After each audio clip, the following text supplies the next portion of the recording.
program is brought to you by Newsworks in cooperation with the City of Eau Claire. This program is simulcast on WRFP-LP 101.9 FM.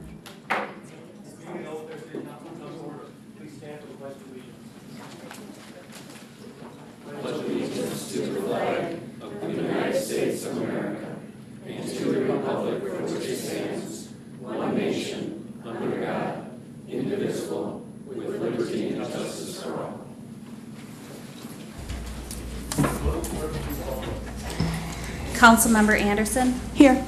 Beaton? Here. Berge? Here. Christofferson? Here. Emmanuel? Gregert? Here. Strobel? Here. Weld? Here. Worthman? Here. Jean? Here. Thank you, Madam City Clerk, and welcome everyone to this Monday, July 23rd meeting of the Eau Claire City Council.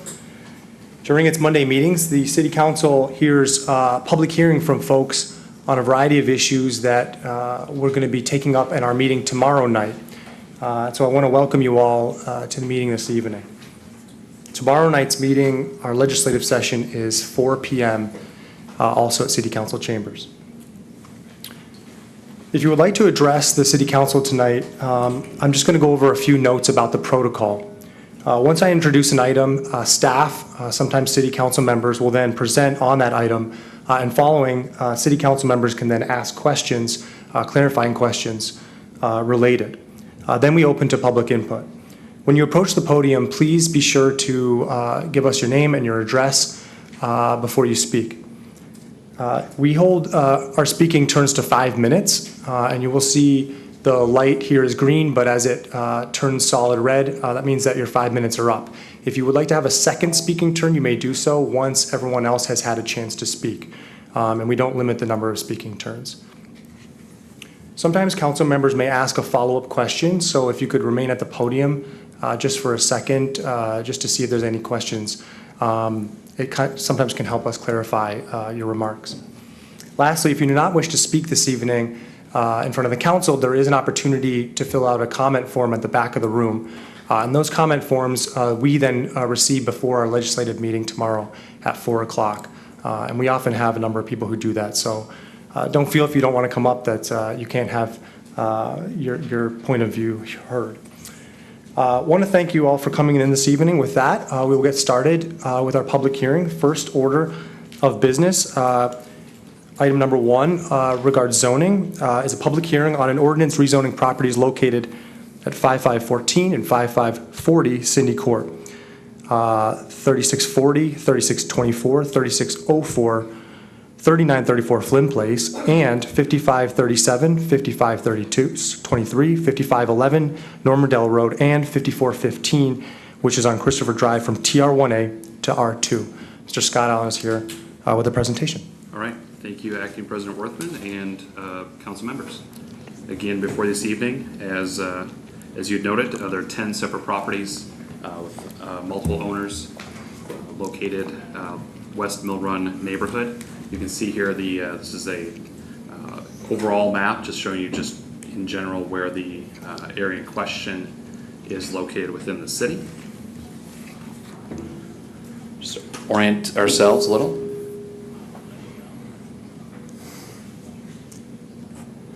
These are the specific properties in question. Should also note that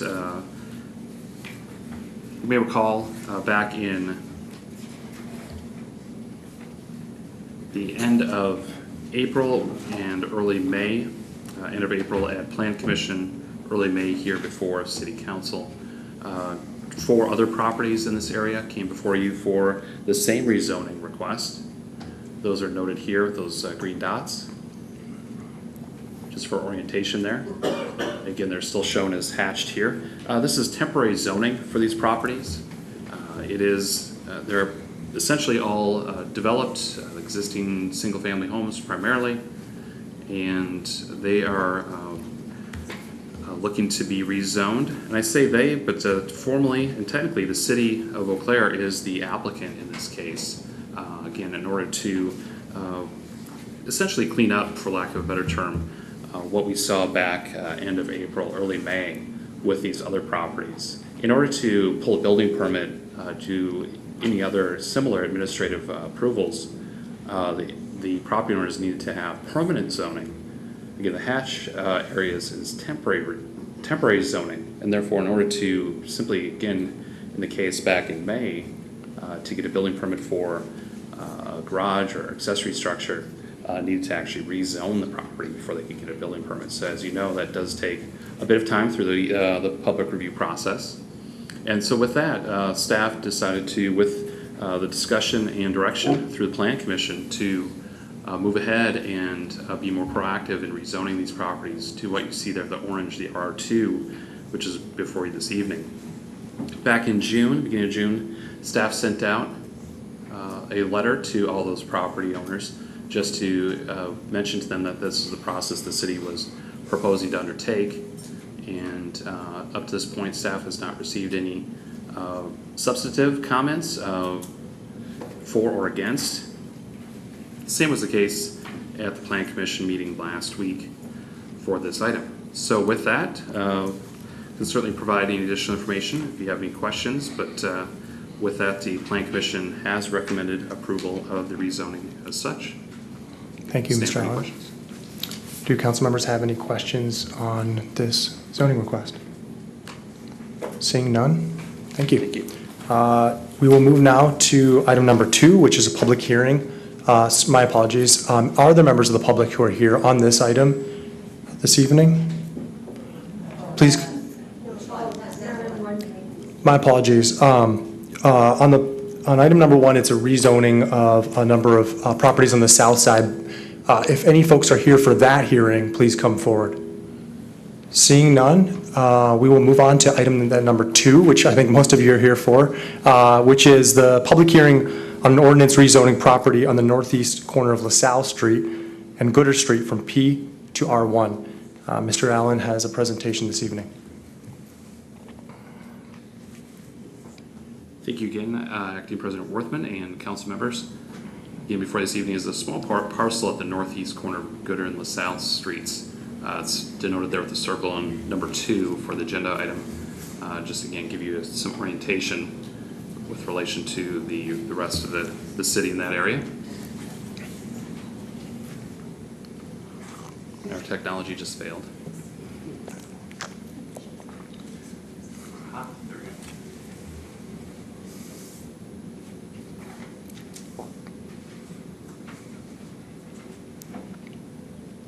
A little more specifically, the area in question, you can see it's an island of P public zoning in R1 single family zoning in this area. The property in question was originally deeded to the city of Eau Claire by Hasselwander Brothers, Inc. Back in 1974 for utility purposes. The city discontinued use of the sanitary sewer lift station, which is located on the property, back in 2006, and does have plans to relocate the outdoor warning siren to the adjacent public right-of-way. There's a outdoor warning siren on this property currently. Consequently, by operation of the original deed, the property was deeded back to Hasselwander Brothers, Inc., who was the original grantor, just back in May. And again, this information was provided in your cover sheet, as well as the original deed and documentation related to that in your agenda packet. Further, again, the deed stipulated that the property would be returned, quote, as if the deed had never been made. That being the case, city here too is the applicant requesting to rezone the property from the P public, since it's no longer that use, and has been returned to the original grantor, to the surrounding R1 single family or low density residential designation. In this case, again, there was a public comment last Monday at the Plan Commission meeting on this specific request, but also related to the 27 lot final plat adjacent to it. Again, these are separate, distinct applications and processes. This is a public hearing solely for this small property to be rezoned as requested to R1 designation, and as it stands, it's not even included in the 27 lot final plat, which it will be before you tomorrow. That being the case, though, however, the Plan Commission voted against a recommendation for approval, but again, it's before you this evening for your consideration. Once again, and again, I can provide additional information, documentation, maps and such. You can see here, but more specifically how that property lays in relation to the rest of the neighborhood. So I'll leave these maps up here for now. I'm sure there are some folks who would like to speak regarding this item, but I'll answer any questions. Thank you, Mr. Allen. And does council have questions then? Councilmember Zhang? Well, thank you. I see that the Plan Commission vote against the recommendation. You know the reason why they oppose that? Very good question, and Acting President Worthman as well. There wasn't a lot of, I guess, specific findings related to that were provided for your consideration here tonight. Other than the fact, again, there were a number of residents in attendance who spoke against the project, the final plat project, and again, wanted to speak primarily with this regard related to parkland in particular. And the Plan Commission, again, has quite a bit of discretion in terms of how they can review rezonings, final plats, so on and so forth. And this case simply voted against it, I think, in relation to the overall consideration of projects at hand. But I'll defer to our city attorney and staff if there are any additional comments they'd like to make on that. Thank you. I'm not certain if sometimes we've had members of the Plan Commission also speak to it. I think if council felt that was okay and members of the Plan Commission wanted to weigh in, that would be okay, because that was a question. Councilmember Weld? Thank you, Acting President.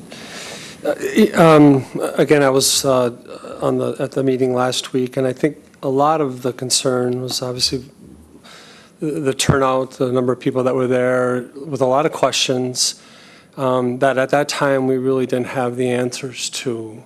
I think a lot of the information that we received in our packet and some of the communication that came on Friday from staff answered a lot of the questions that I think as a commission we didn't have readily available to us at that time. And had we had that information, we at least would have felt probably better prepared and maybe able to answer some of the questions that the community had. And so I think at that time, we felt it appropriate to at least send it back to the council and maybe have some time to get answers and more information.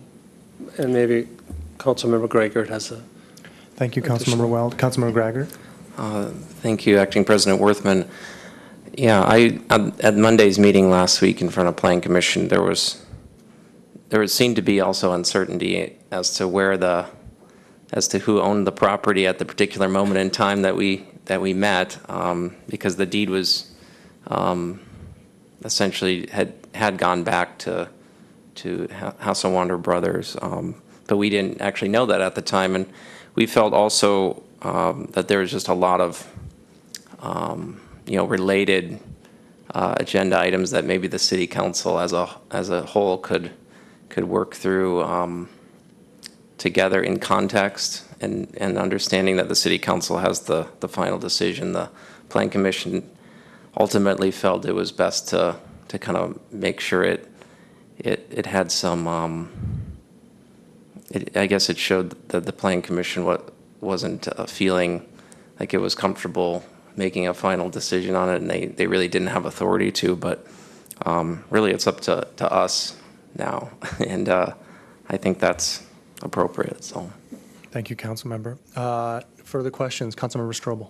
Thank you, Mr. Allen.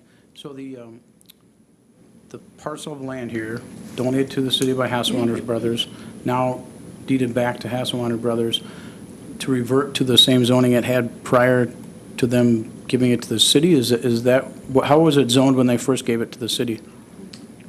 It's a very, very good question, Councilmember Strobel and Acting President Worthman.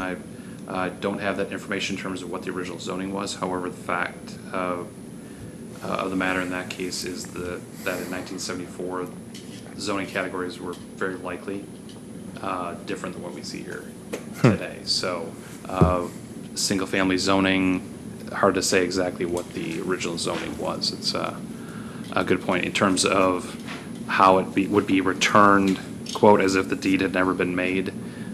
It would be likely what you see recommended before you from staff at this point based on the comprehensive plan and the surrounding neighboring properties. So essentially taking our best guess based on what's existing currently to move forward with that type of zoning. Again, other types of zoning categories may not really be appropriate in this area. For example, commercial or industrial, certainly. But considering a comprehensive plan and also surrounding zoning, those are kind of the guides that we used to make the recommendation for each site. Thank you. And a second question, if I may? Sure. Was the other project coming back to council in some form at some time? The other zoning for the 27 lots or whatever? The final plat will be before you tomorrow. Okay, thank you. Yes. Thank you, Mr. Allen. Are there further questions? Councilmember Berge? Thank you, Acting President Worthman. I do have some questions, but I know they'll be public, I think. Will I be able to answer questions when they're done, or do I have to? We can do both. Okay, I'll wait then. Thank you. Okay, thanks. Further questions? Seeing none, thank you, All right. Mr. Allen. Thank you.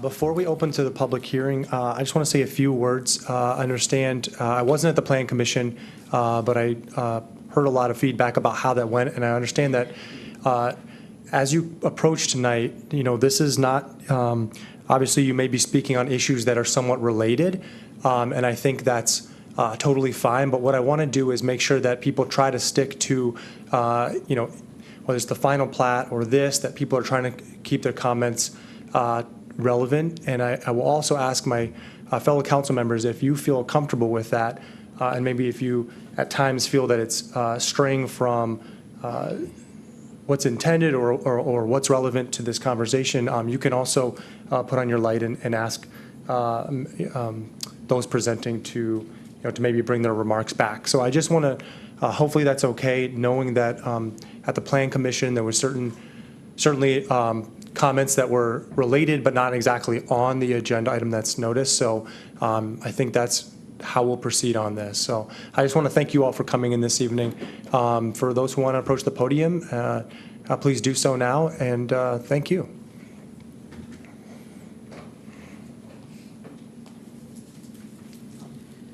My name is Jan Fraze, and I live at 2516 East Princeton Avenue. We really are all very grateful to the Planning Commission last week to listening to our concerns. And I really believe that the delay, their vote really against approval last week, was because we have not had a park in our area, which was started to be developed in 1979. There have been 7 different plats and developments since 1979. That would go up to 2015 when Mr. Hasselwander developed Camden Court. Now, this is the 8th and final platting of land in that area, except for the golf course, which is not platted and is being run as a business and a golf course. So my purpose tonight, really, I know that one of our members, Diane Melnick, researched that in the 2015 Planning Commission plan for the city, there was to be 7 acres of a park set aside for our area. Well, it just never happened, and I know that was not the first time. There has been other history of trying to get a park into our area. So this little tiny piece of public land there is kind of our last little thing, and it does have a sign. It's a very nice welcoming area into the area, but that would be strictly up to Mr. Hasselwander to designate land. That is his prerogative. I am here for really 2 other reasons. I would like this city council, and I know that you have a new component of members on this council, I would like you to take a very hard look at the zoning procedures and at the Planning Commission procedures, because I don't think we had enough time to react to this. It isn't just Mr. Hasselwander's development, it's also the High Clare development. And the High Clare right now has 54 lots that are platted, and I understand can go up into the 70s, another 20 so coming yet. This, in addition to the 27 lots of Mr. Hasselwander, puts a terrific amount of traffic pressure on the intersection of LaSalle Street and McKinley Road. So that's what I want to talk about, giving us more time as the public to react when you have that kind of addition to an older established neighborhood. 81 lots right now, with more to come. Is there a plan in place to ensure that pedestrians and bikers can safely traverse LaSalle Street towards the intersection with McKinley Road, which is the access, our really main and only access to in and out of the entire area? Includes areas west of us and east of us. This is the access to North Crossing, McKinley and LaSalle. There is a tunnel under the North Crossing that goes to the Northwoods Elementary School, which is just south on McKinley Road. Now, when this 27 lots are developed, there's 14 of them that have like 65-foot width onto LaSalle Street. So that north sidewalk, there are sidewalks currently on both the north and the south sides of LaSalle Street. There's no bike trail, just kind of a two-lane road. When those 14 lots are developed, we won't be able to use that north sidewalk. So you can go to the south sidewalk.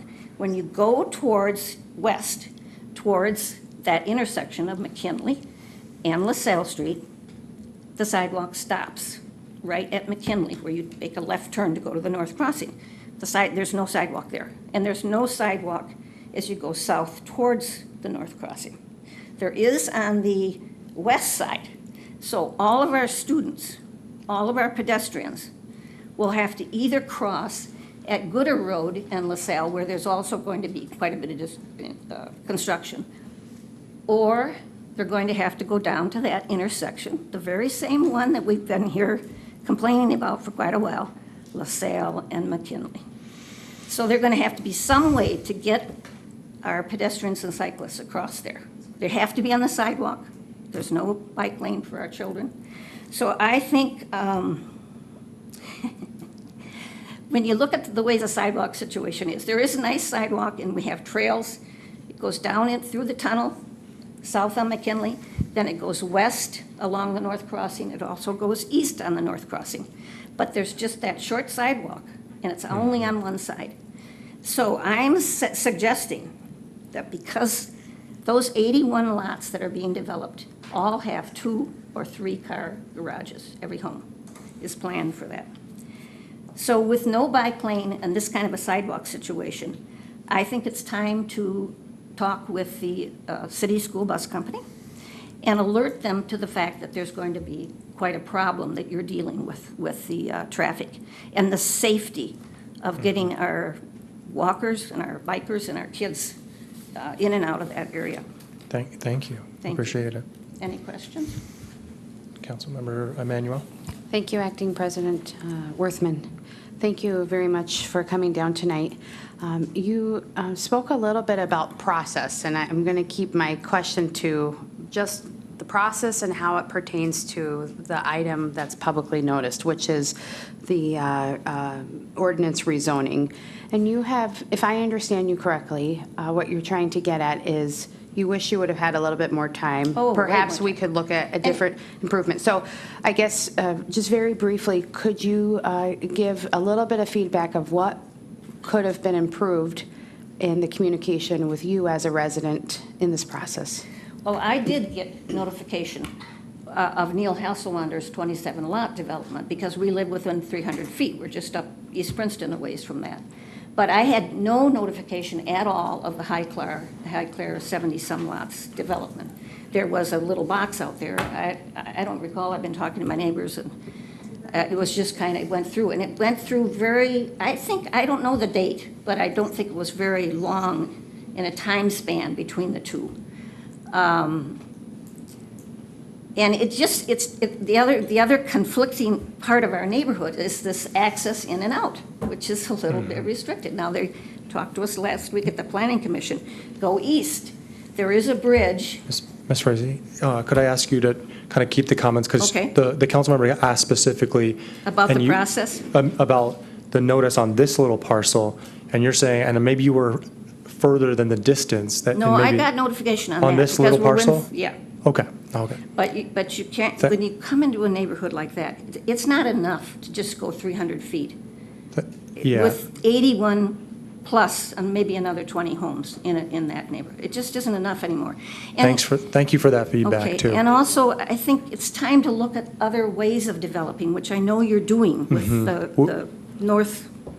Yeah, we're of the we're river we're and stuff. trying. So and I just- I think that conversation's a little separate, but thank you Is it? for I'm answering sorry. that. I Answering the. apologize. Do other council members have questions, though? Seeing none. Thanks for, sorry, Councilmember Hi, Anderson. thanks so much for coming to talk. I don't know this area very well. Is this section that we're talking about tonight, is that currently being used as kind of a park where people take walks or things like that, or is it just? Well, we walk around all the sidewalk area there. It's a dead end around the entire east and west Princeton Valley down to LaSalle. There's no other access in or out that goes up hills and ends in cul-de-sacs. So we all walk through that area. Right now, there is a sign that says Princeton Valley, kind of a welcoming thing, and there's been flowers and different things planted there, but it's not being used as a park. It's not been developed. There is a huge drainage area that has been required of Hasselwater development that's connected with the drainage for the golf course as well. And that's in the many of the same- homes, just up a little Okay. to the north of this. Mhm. Okay. Thank you. Appreciate it. Other members of the further questions from city council? Seeing none. If you want to come back at the end once everyone Okay. spoke, definitely do. I have a copy of my remarks that Okay. I'd like to leave. Should I put them in the back or just? If you leave them with Ms. Farrell, she'll get them to us. Thank you. Further comments?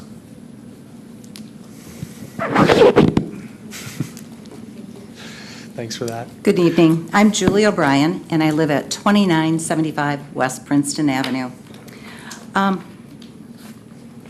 do you get this? I'll help you. Oh, you've got part of it up there. Okay. I think it's this. Is that what you need? Yep. Here's LaSalle, and I think one of the concerns we did is, yes, 14 more houses coming out, because right now, all there is 1, 2, 3 houses that actually back out of LaSalle in that strip where these houses are going. Where the lift tower, or whatever that thing was called, I walked it. I went down, I even walked down into the huge retention pond that's there. That would be a perfect place for a park. We built a home there in 1993, have been promised a park. And this is our last little hope of somehow can we negotiate, because it's been promised many, many times. I have plans for one. I was here when he mentioned that, but no firm commitment. I've heard that same promise since 93. And I think we should be good stewards of planning our city and having some parks. My children are grown, but I anticipate other children being able to play there, and there isn't any. He's got a lot of homes with steep driveways, no place to play basketball. You know, when I was out in California, I loved it. There was one park, and it had a half-court basketball, and the other side, the kids could play either racquetball or tennis practice. I thought, how cool. There's an area where that corner is, and coming back. I know we have another area right here, and those are high power lines. Well, Park and Rec did at one time over in this section had a picnic table there and had kids. Well, what happened was it had the metal legs on the picnic table. Kids were getting shocks. So they had to change and go to an all wooden one. And of course, there was some nails on it, and every once in a while, kids would get a shock. So it's not an ideal place for a playground and not a safe place. This is our last piece of land in that section. High Clare is built. There's nothing there for a park. There's nothing over on Jingle Court area. This is it. And I'm hoping that you, as a city council, can maybe hold back a little bit on that little corner and get that commitment from him to say, yes, I'll put a park in there somewhere. I think it's time that we do this and have our developers be more conscientious of what they're doing out here in our community. I don't know if you guys, hopefully you have power to do that. It would be nice. We didn't know that that area was platted for 27 homes. I never heard about it. I've lived there since '93. I didn't hear about it. it's kind of frustrating to hear that, because we're all thinking that's where the park is going to go at some point. And as far as this little corner, the papers were put into that little Yeah, the thing, box. and they were gone. And all of a sudden, people saying, what was going on there? So we had a hard time getting information if you did not live 300 feet from there. So somehow we've got to figure out. We are getting a neighborhood association going. I've already submitted things to Pat Ivory, and we're just waiting for the police department and when we can have a big meeting. So hopefully that will get us information quicker. We're trying to do that over there. So I'm pleading, I'm begging. This is our last little hope for a park in that neighborhood. And under the power line, I think all that we could do there is maybe a community garden and a dog park or something, but we can't have metal under there. I mean, we're confined, and it's not a place that I want my kids or anybody's kids to be playing under. So please help us out and somehow find it in your little laws and everything else to hold things up and get us the park. Thank you, appreciate Ms. it. O'Brien. Do council members have any questions? Seeing none. Thanks for your testimony. Further comments?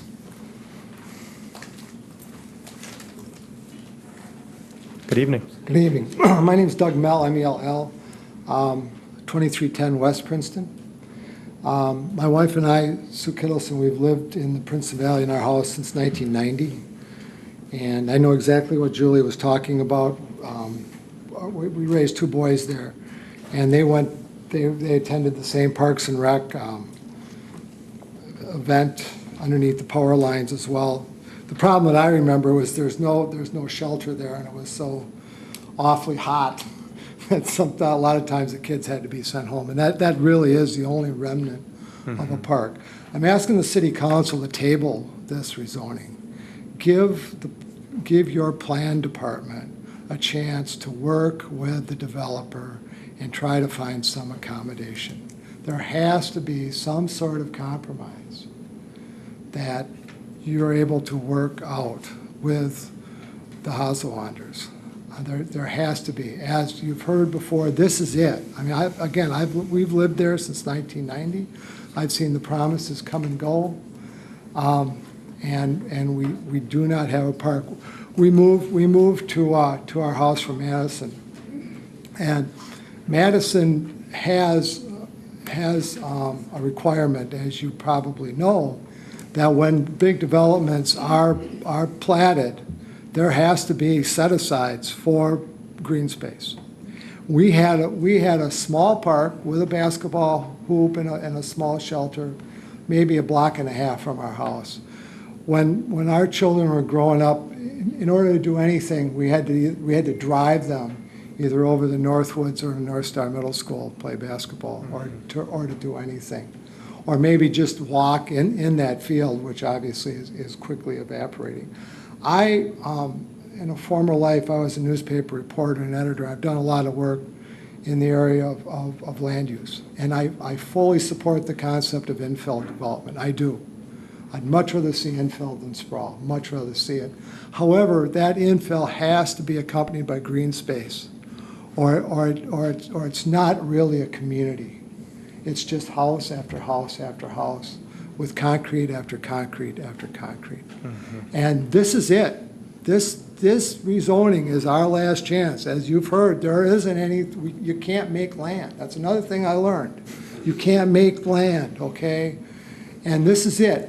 So if you approve this tomorrow night, this is telling the Princeton Valley, this is telling us on this side of town that you are reneging on your promise to give us a park, because there is no other land. You're not going to dig into that hill. You blasted through it for the North Crossing, and I'm very glad that you did. But you're not going to dig any further into that hill to make a park. And so, table it, work with the Hasawanders, make them an offer, and give us a park. Maybe 7 acres is too much. Maybe we don't need that, but we need something. We look, plus, and I know we're supposed to talk about the rezoning, but that plat, we looked at it, and talk about stacking house upon house. For every 3 lots across the street, he's putting in 4, and sometimes 5. And it is really, and when you add that to the High Clear, which I didn't oppose High Clear, I didn't come here and oppose that. But when you add those two together, you're really putting, with some of the other development, 100 houses, we're sandwiching Princeton Valley between 100 more houses with no green space. And there isn't a land use expert in this country to tell you that that's a good idea. There isn't one. And so I believe in infill, but I also believe that it has to be done with the community in mind. And what you're hearing is that it's time. We've been promised that park. You know, Cat Stevens said, "Tell me, where will the children play?" It's time for this council to tell us where they're going to play. Thank you. Thank you. Do council members have questions for Mr. Mel? No worries. Any questions? Seeing none. Thanks for your comments. Good evening. Welcome. Julie stole this, I'm bringing it back. My name is Amanda Flater, and I live at 3914 LaSalle Street, which is right here. So I am up here to ask for you to possibly table the rezone and consider a few things. I am one of the families that has children. They are 11 and 8. And it's been very challenging since High Clear went in for them to commute independently to school with the new intersection, well, the new way that the intersection is routed. Also, I have a daughter going into middle school who has suddenly become very independent, and so to get up to North Star has to go through there. I back out of my driveway, depending on which sports season it is, probably 4 times a day. So without the additional 14 homes here, it's already quite challenging. Past east, there's several rentals and things as well, so there's, I would estimate, hundreds of cars coming and going each day. But most importantly, we actually took that as part of why we bought the home and thought, okay, well, it's worth it because we didn't want our children to change schools. So what I'm hearing now is with these additional homes in 2020, the children in this area will be rezoned to Locust Lane. And I bought my home specifically so my children in this tiny little area wouldn't change from Northwoods. In fact, in 2020, I think my son will be a 5th grader, so for him to have to go to a different school in his last year, that would probably tear my heart to pieces. So I'm just asking not to maybe rubber stamp it, move back just because some agreement was made in 1970-something. When my home was actually built, I can see House of Wonder Brothers on my rafters in my garage. So I know that they developed the area then too. I just am hoping to maybe persuade you to slow it down a smidge. Thank you, Ms. Slater. Are there questions from council this evening? Seeing none, thank you. Thank you. Appreciate it.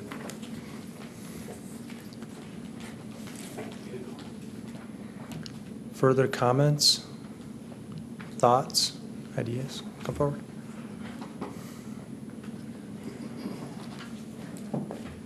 Good evening. My name is Lauren Folstead. I live at 2701 East Princeton. So my comments are about the park also. I have a 2.5-year-old and a 9-month-old.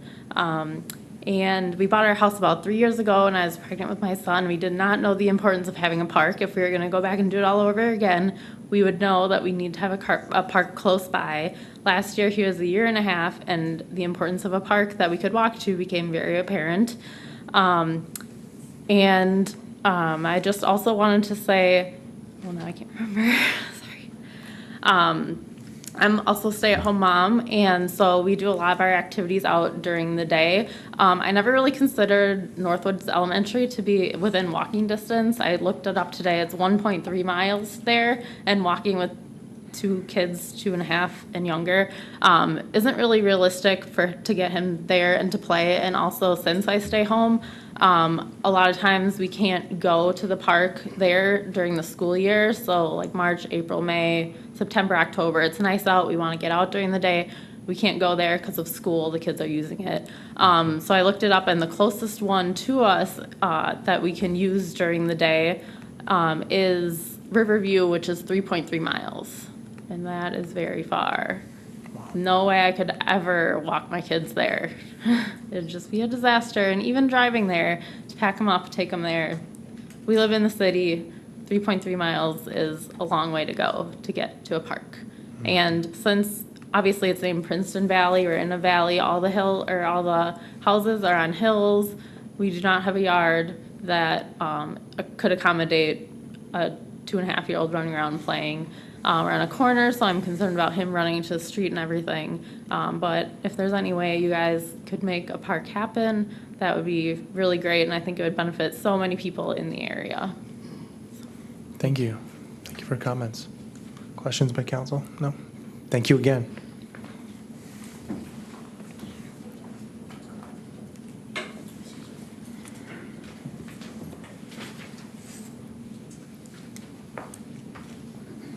Greetings. Good evening. Sean Bohan, 401 Pinnacle Way, Eau Claire. I'm here representing Mr. Hasselwander. He apologizes that he couldn't make it tonight.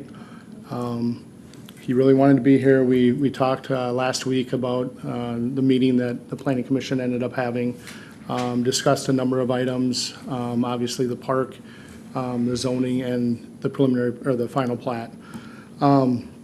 Just to kind of give you an idea of just the area that we're discussing, we're looking roughly around 18.5 acres from basically the power lines down to LaSalle. Of that area, about 7 of it that will be developed into what we're looking at for the final plat. About 5 of it is going to be dedicated to the city for the stormwater facility. It's a regional stormwater facility, which basically leaves about 6.5 acres. But part of that is underneath the power lines, and part of it ends up being in steeper slopes. You know, the item before you tonight with the zoning, you know, Mr. Hasselwander or the Hasselwander brothers ended up deeding that to the city in the 70s, you know, as was discussed earlier, with the idea that, you know, when the use ended up reverting back, that they ended up getting it back. It doesn't necessarily say that it ends up going back to a certain zoning, but, you know, it's kind of an assumption that, okay, you're in the R1 zoning, that it's going to end up going back to an R1. It'd be hard for a piece of property that's already been deeded back to him to actually be P. It's not public property anymore. It ends up being, you know, Hasselwander property. I guess I'm not sure what council could look at zoning it to, if it's a transitional or something. But I guess that's something that you guys will have to end up discussing. As far as the final plat, you know, there's the process that we end up going through is we end up going to Planning Commission. We present a preliminary plat. You know, with that, we end up, you know, looking at, you know, not only the zoning at that time, but you start looking at your densities. You start looking at your layouts, your road layouts, that type of stuff. You know, when that goes through Planning Commission and that's approved by Planning Commission, there's a certain understanding that there's a lot of money that starts to end up going into developing the plans at that time. And we're talking tens of thousands of dollars that ends up going into the engineering, that goes into the surveying, that ends up going into actually sending these plats down to the state. You pay a certain per lot fee, and that type of thing. So, you know, when that ends up happening, if the plat doesn't have a significant change to it, you know, it's something that, well, state statute ends up stating that you're not obligated, but you end up having, and maybe Steve can help me out with the terminology and stuff, but it's something that that he ends up, you know, feeling that it's going to end up being an approved plat and everything, so he's putting this time and this money into it. And that's all he's asking. I wish he was here so we could talk a little bit more about the park. I don't want to end up speaking for him on that. It seems like it is a big contention. Definitely there's some area that's there. Definitely not 7 acres between the stormwater facility and just the area that ends up being underneath the High Line. But there is some other area there, and you know, maybe it's something that Mr. Hasselwander wants to end up looking at, but there are some grades And like I said, there is 5 acres that's there that's going to be dedicated to the city for the stormwater. You know, maybe the area gets a little bit bigger and there's a smaller area or something for a playground, but it's certainly not going to be 7 acres that he ends up having for that. So with that, I'll take any questions that council. Thank you, Mr. Bonehan. Is there council member questions at this time? I have one. We've heard a couple things tonight, but one of them is that this park has been promised for quite some time. What do you know about that? What are people referencing when they say that this is something that's been talked about a lot? Well, I wasn't involved back when Princeton Crossing and came about, so I'm not really sure about that. I know the open space is there. I mean, you have 60 acres for a golf course. And in this area that's undeveloped, you're going to end up having, you know, roughly 11 and a half acres, you know, on top of that 60. So open space requirements, I mean, you're looking at close to 70 acres that ends up being open in that area. So it's not a highly dense area. Is it a dedicated park? No.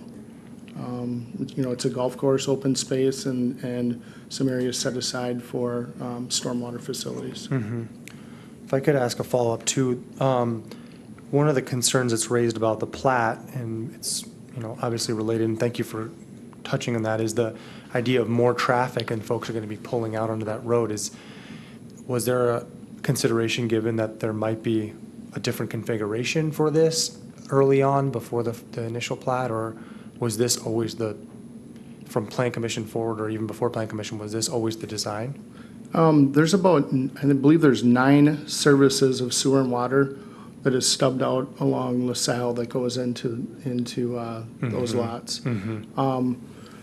He's staying within the R1 zoning, which allows you for a minimum lot size. There are a few that's going to be added along LaSalle, but you know, you already end up having 9. So yes, it was stubbed out by the city at some point that figured there was going to be at least that many homes, and just the money that was put forward for that infrastructure to stub out to it too is something to kind of end up looking at. You know, so there's a lot of time and money that's been invested in it, and it has been, you know, there, you know, in the past and at least planned for. Thank you. Further questions? Councilmember Beaton? Thank you. Given our comments tonight and some emails we've gotten, it seems to me that you know, folks want more and more to be buying houses that have easy access to parks, especially as our city is attracting younger families. And so I'm trying to get a sense of how committed Hasselwander, is that right?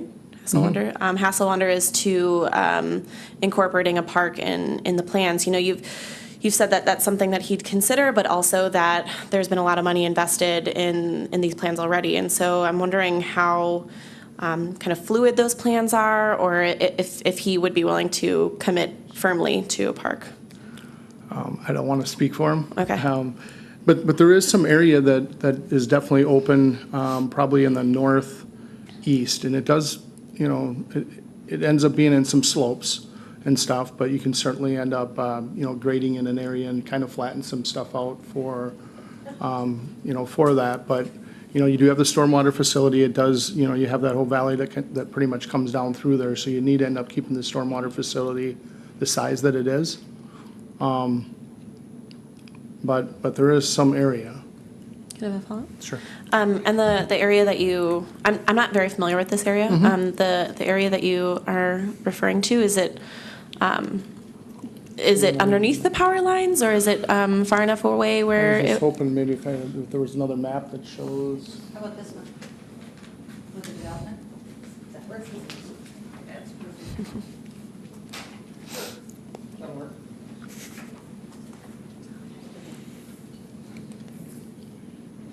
So the area I'm talking about ends up being up in here.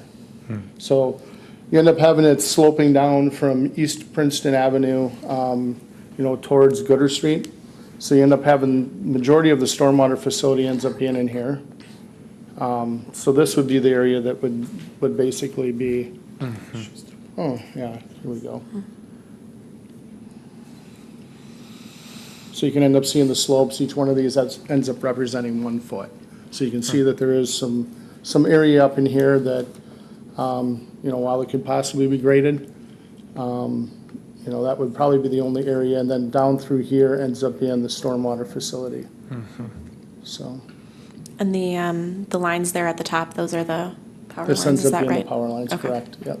Okay, thank you. Thank you, Mr. Bohan. Any other further questions? Councilmember Gregor? Thank you, Acting President Worthman.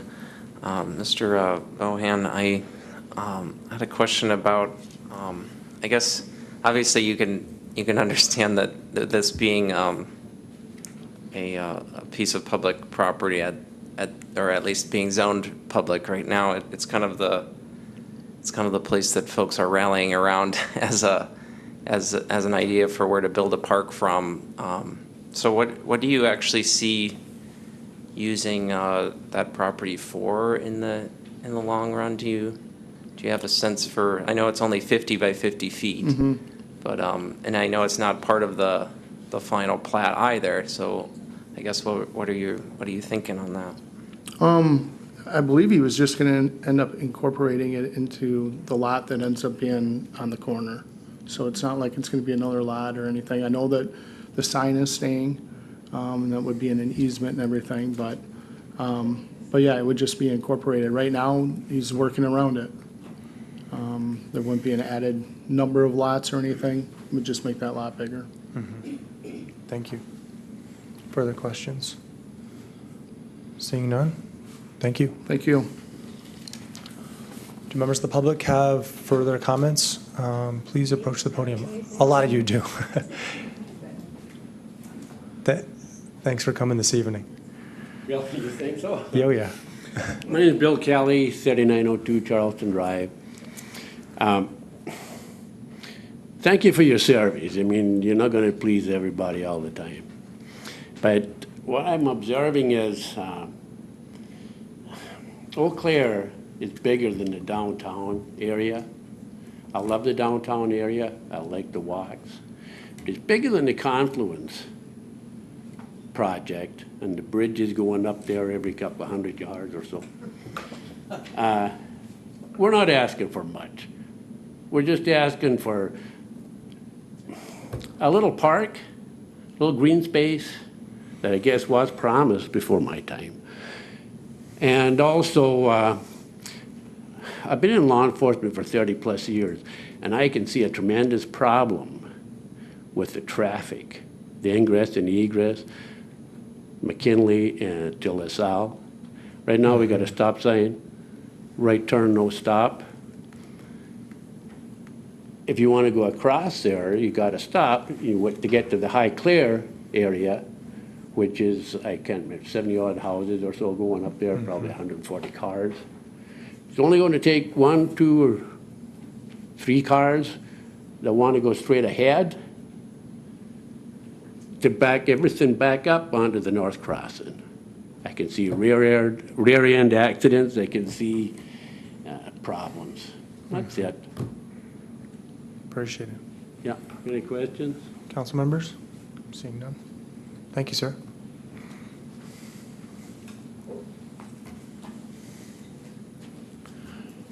It's me again. Julie O'Brien. I appreciated this picture, what he showed. I've walked, I made sure I had lots of stuff on so I didn't get ticks, but I walked that whole thing. And what he's talking about would take a lot of grading. Well, I can tell you right now, my neighbor across the street, all those people, their homes, they have water issues because we have a lot of shale. And he's going to try to build a park over there, and grade all of that is going to end up being flooded. And I think that it needs to be revisited, but something in this area has to be the park.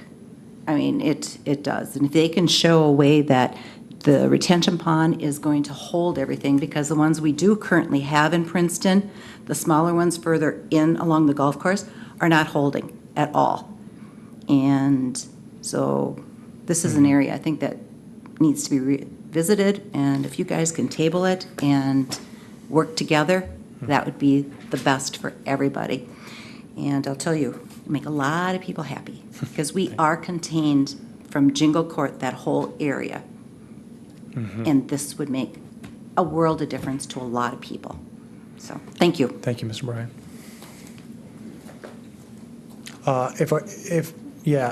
We want to make sure we get through everyone's first comment before we go to second. Thank you.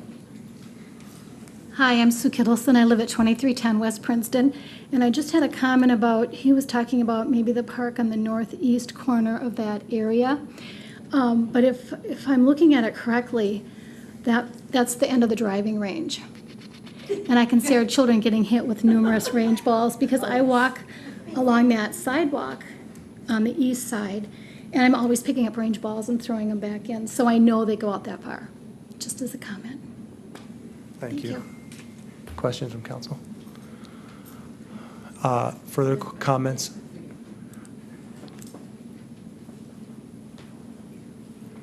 Hi. Good evening.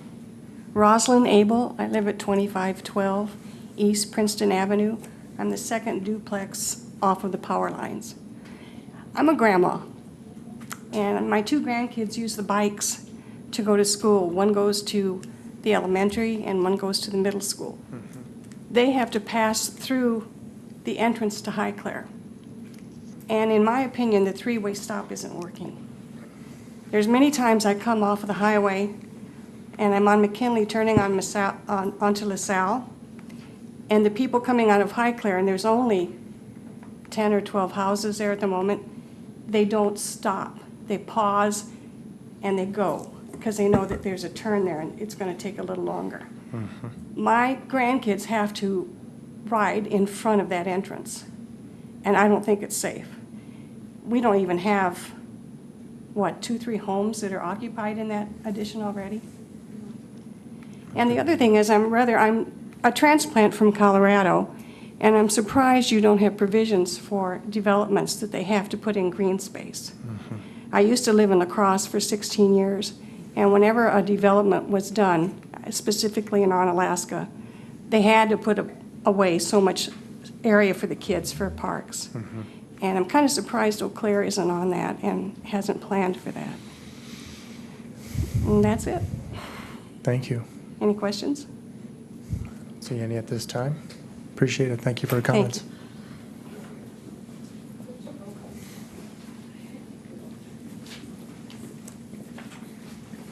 Hi, I'm Diane Melnick. Good I evening. live at 3706 Freedom Drive in Princeton Valley. And I want to respond. You've all received an email from me today, probably with all of these paperwork, so we don't have to kill another tree. But this all came out of the comprehensive report, and that's what our city is supposedly planning around, is to follow this. But I don't see it because we're cutting down all the trees. We're making more development. We're not giving our people parks. We're not giving them the recreation. I should say not in the northeast side. We have given up so much with Woodlands, with all of our 55 acres next to us, and we have not received anything in return. All we have been asking for 30 years, I haven't been here, but I've heard it from my Facebook page that I started for Princeton Valley, that it's been there for 30 years, the promise, but nothing ever comes of it. I'm asking you to speak to Neil Oswander directly before you make any decisions. I know he had a representative here, but I cannot say that green space as a golf course is going to be anywhere that the kids are going to play basketball or take walks, and besides, they charge for that. So we cannot count that as green space. This up here, I Googled this also. It's so easy to find this out, but there are tons of ways that you can make a drainage ditch fit into a park. They're all over the place. We could have a natural park here, even with just trails and walking and benches. That would be just something nice, and we'd still be able to keep our wildlife in the area. That's basically all I wanted to say, but I wanted you to at least be able to tell me that you could read all of these things. I've been memorizing this comprehensive report now every time, and there's so much in there about the beauty of our city, and I want to keep it that way. And I want to be able to come home and not see little tiny houses at the entrance to our subdivision that are not in keeping with the rest of the houses. It's going to hurt our home values. We're not going to have the same amount of property value anymore. We're not going to get new people to move in either, because they do want parks, and I do want to see that for us. So please, I would love for you to have a talk with him before straight on, because I wish he would have been here tonight so that we could have talked and heard what was going on from him. So I'm just asking if you could just postpone until you had a chance to find out what's going on. But thank you. Thank you. Any questions? Thank you, Ms. Melnick. Is there a question from council? Seeing none. Thank you. All right. Councilmember Strobel. Sorry, Ms. Melnick. Councilmember Strobel does have a question. I just want to tell you that I did get a chance to look at all your hard work, and I appreciate it. Thank you. I read it before I go to bed. Isn't that sad? Thank you. Further comments? Councilmember Emanuel. Thank you, Acting President Worthman. I have to excuse myself with my apologies. I have a child, a teenager who's flying into Minneapolis, and Mommy promised to pick her up, so I gotta go. See you all tomorrow. Thank you.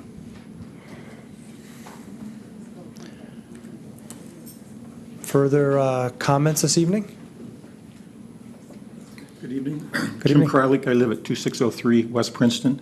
I've been there since, my memory's kind of failing, but since 1989. And there was always, not always, but the talk about a park came up. That was one of the reasons we went there. We have 3 children, empty nesters now, so, the park is kind of moot at this point. And to add to this discussion about how valuable parks are, it may be fake news, as they say, but on NBC News tonight, they talked about in Trenton, New Jersey, adding parks for kids to play in, where that used to be a high crime rate, reduced crime by 40%. It gives kids something to do other than explore garage doors that are open and go through the neighborhood. I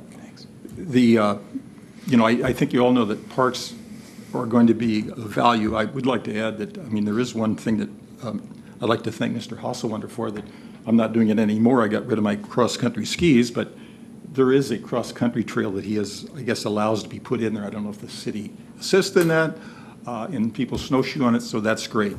But there's nothing to do whenever all of that snow's gone. So I think a park would also increase the value of my home.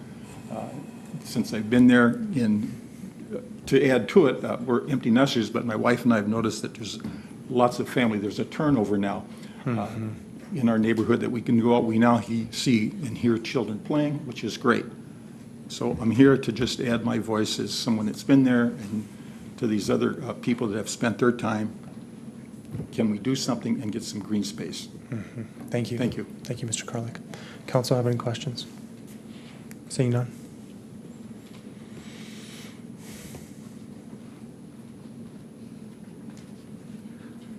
My name is Ray Hilfiger. I live on Freedom Drive. And a couple of things. One is an emotional thing. I was a counselor at North Star Middle School. And I know that intersection there with McKinley and LaSalle and so forth. Kids ride bikes. They're paying attention to their personal devices and not where they're biking or walking or whatever they're doing. And increasing the traffic load, the bicycling load, and the walking load, that this all needs to be put in perspective of what is good for kids. I wanted to get that out. Another question is, when did this plat get started? And who knew about it? Or how would we have known about it? That seems to be coming up here all the time. Nobody seems to know much of anything about that issue. And to me, that's kind of crucial, not only for city council business proceedings, but just approaching developments like this now and in the future. Amen. Oh. Thank you, Mr. Hilfiger. Yeah. And I think what we'll do is there's going to be some follow-up questions. We'll try to get to your question tonight. If not, we'll follow up in the coming days, or tomorrow, hopefully. The other questions from council to Mr. Hilfiger? City Attorney? If I could briefly comment it on 2 ways. One, very briefly, the plat was in front of Plan Commission and Council in May. But second, in terms of, in May. Did I say March? May. So just a few months. Yeah, just a couple months ago. Second, I know you've allowed a lot of discretion, a lot of discretion, but I mean, we haven't noticed hearing on zoning. So it's one thing if you're permitting the public to stray, and they certainly have, but be mindful that as council members, you really have to only ask questions about the zoning, 'cause that's all we have on your agenda. Okay. Further comments? Any further comments? Seeing none. Councilmember Berge, did you have a few questions of Mr. Allen or other staff potentially? And if other council members have questions too, we'll do those. Thank you, Acting President Worthman. Yeah, if I could just ask, should I ask them one at a time? Sure. Okay. And I will keep them to the zoning on that corner of LaSalle and Gooder.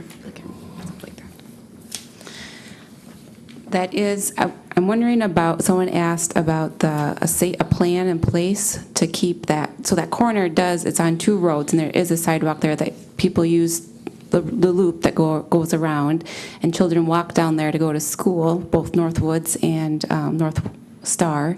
So what would be and I may not know, I mean, maybe, I'm not sure what the protocol is for keeping that safe during the construction time, so let's say that, just for that, because he is going to be redeveloping that, it sounds like.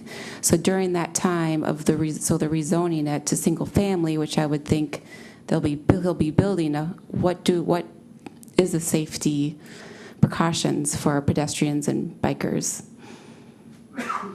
Acting President Worthman and Councilmember Berge, good question. In terms of the actual construction process, I may defer to the developer if he is present in terms of or his representative, I should say. But in terms of the sidewalks, obviously, they're typically attempted to be left open as much as possible, with the exception of utility placements, things of that sort. In that corner specifically, I know it was noted that they would absorb that essentially into one of the lots. Shown here is lot 7. Again, the final plat that will be before you tomorrow afternoon, evening, does not show that absorbed into that lot 7, so that'd be something that would have to happen at a later time. In terms of what it would be utilized for longer term, perhaps, monument signage for the subdivisions, so on and so forth. Again, there's an existing outdoor warning siren that have to be moved. So the city will also be involved in that property in terms of at least moving that outdoor warning sirens, so there may be some impacts to the sidewalk at that point. But understanding the value and importance of retaining that sidewalk in terms of keeping it open during construction, certainly will impart that upon the developer and ourselves as well. Councilmember Berge, did you want to follow up with Mr. that sounds Belhan so- on that? If you would like. Not on that question, Okay. but I have a question about the process of notifying the residents. Hopefully that falls in the purview tonight. But what is the normal?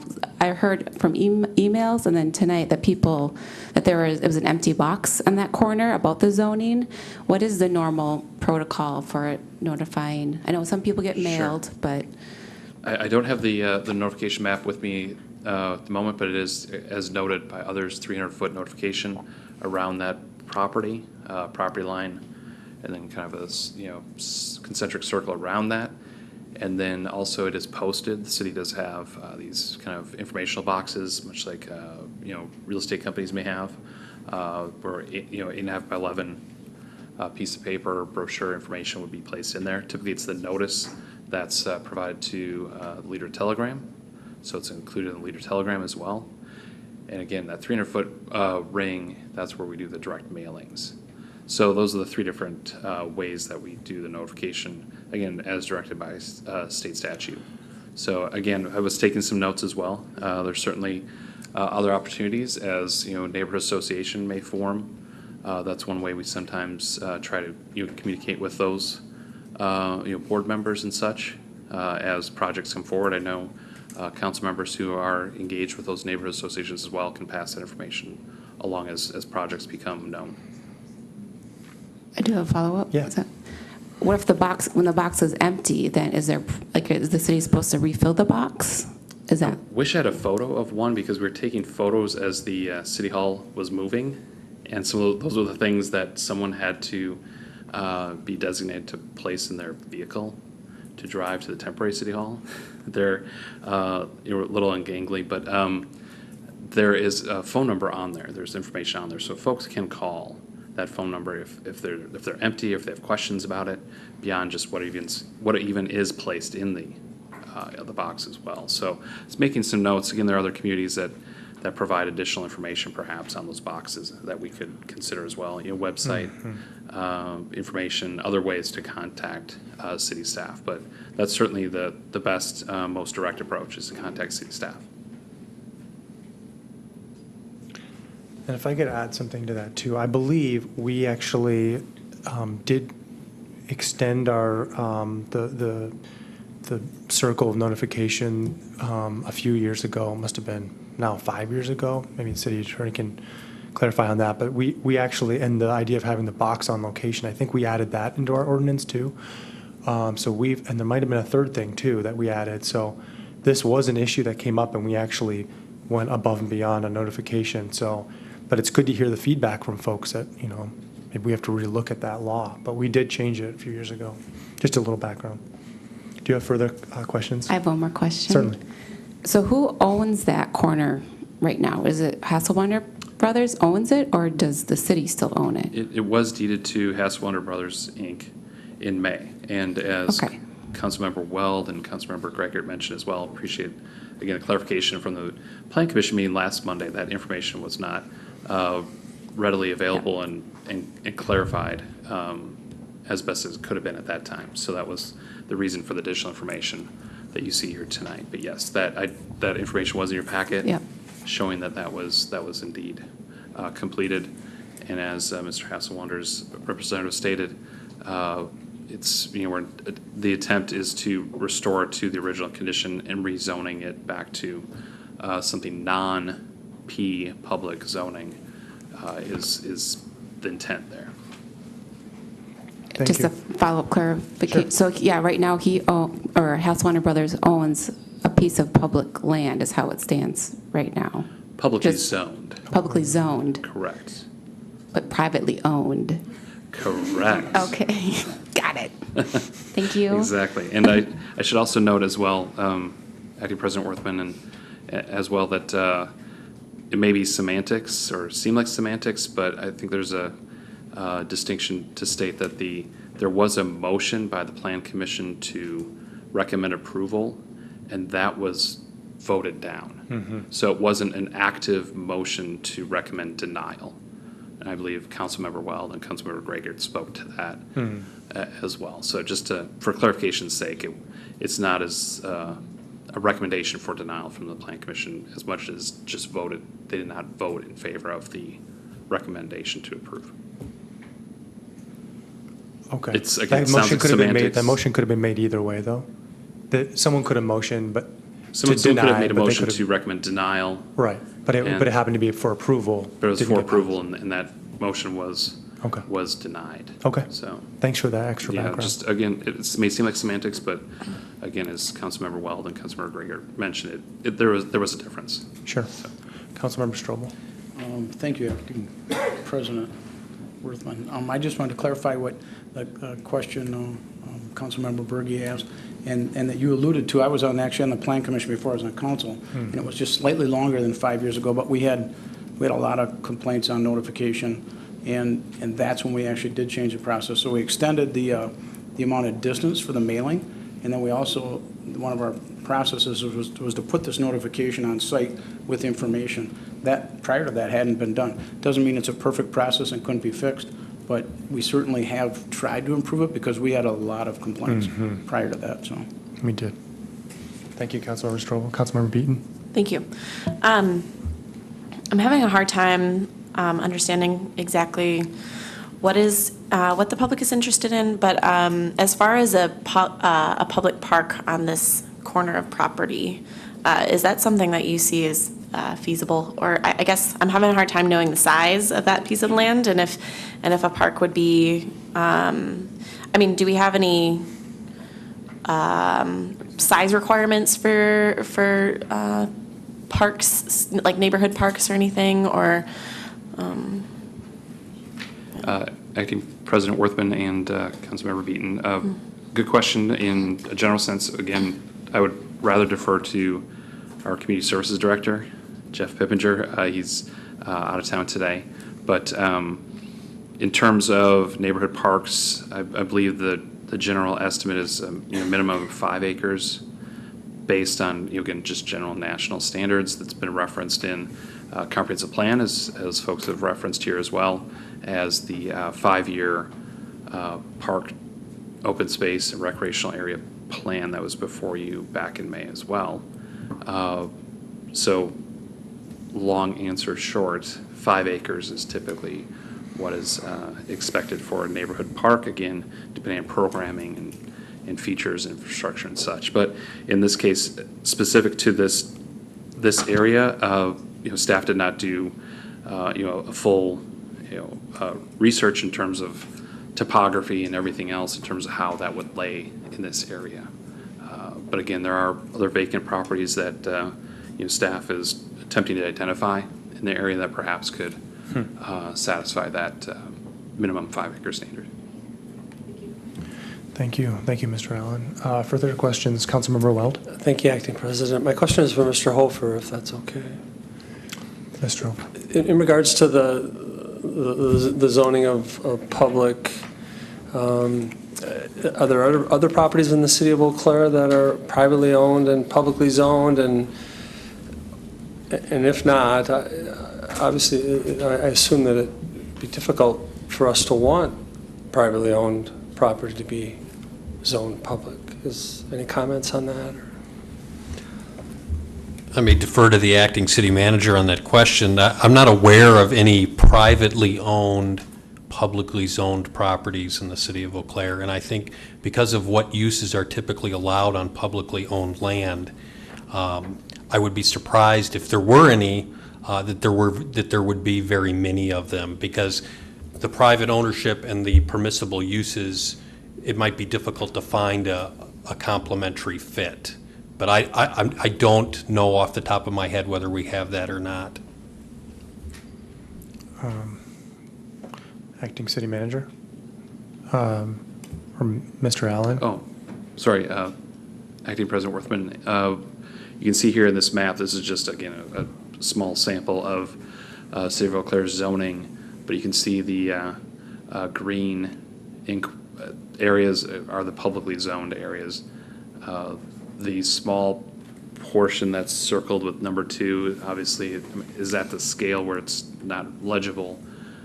So if there are small remnants, perhaps they may not show up if that is the case. But you can see, you can pretty much determine based on these green areas, those are parkland, schools, city property, things of that sort. Airport, exactly. So there I as well would doubt that there are privately owned areas within that, but certainly something we can try to research. Like a follow-up? Yeah, just to follow up then, in regards to the liability, I guess, as far as public zoned but privately owned, and do they pay property taxes if it is publicly zoned and privately owned?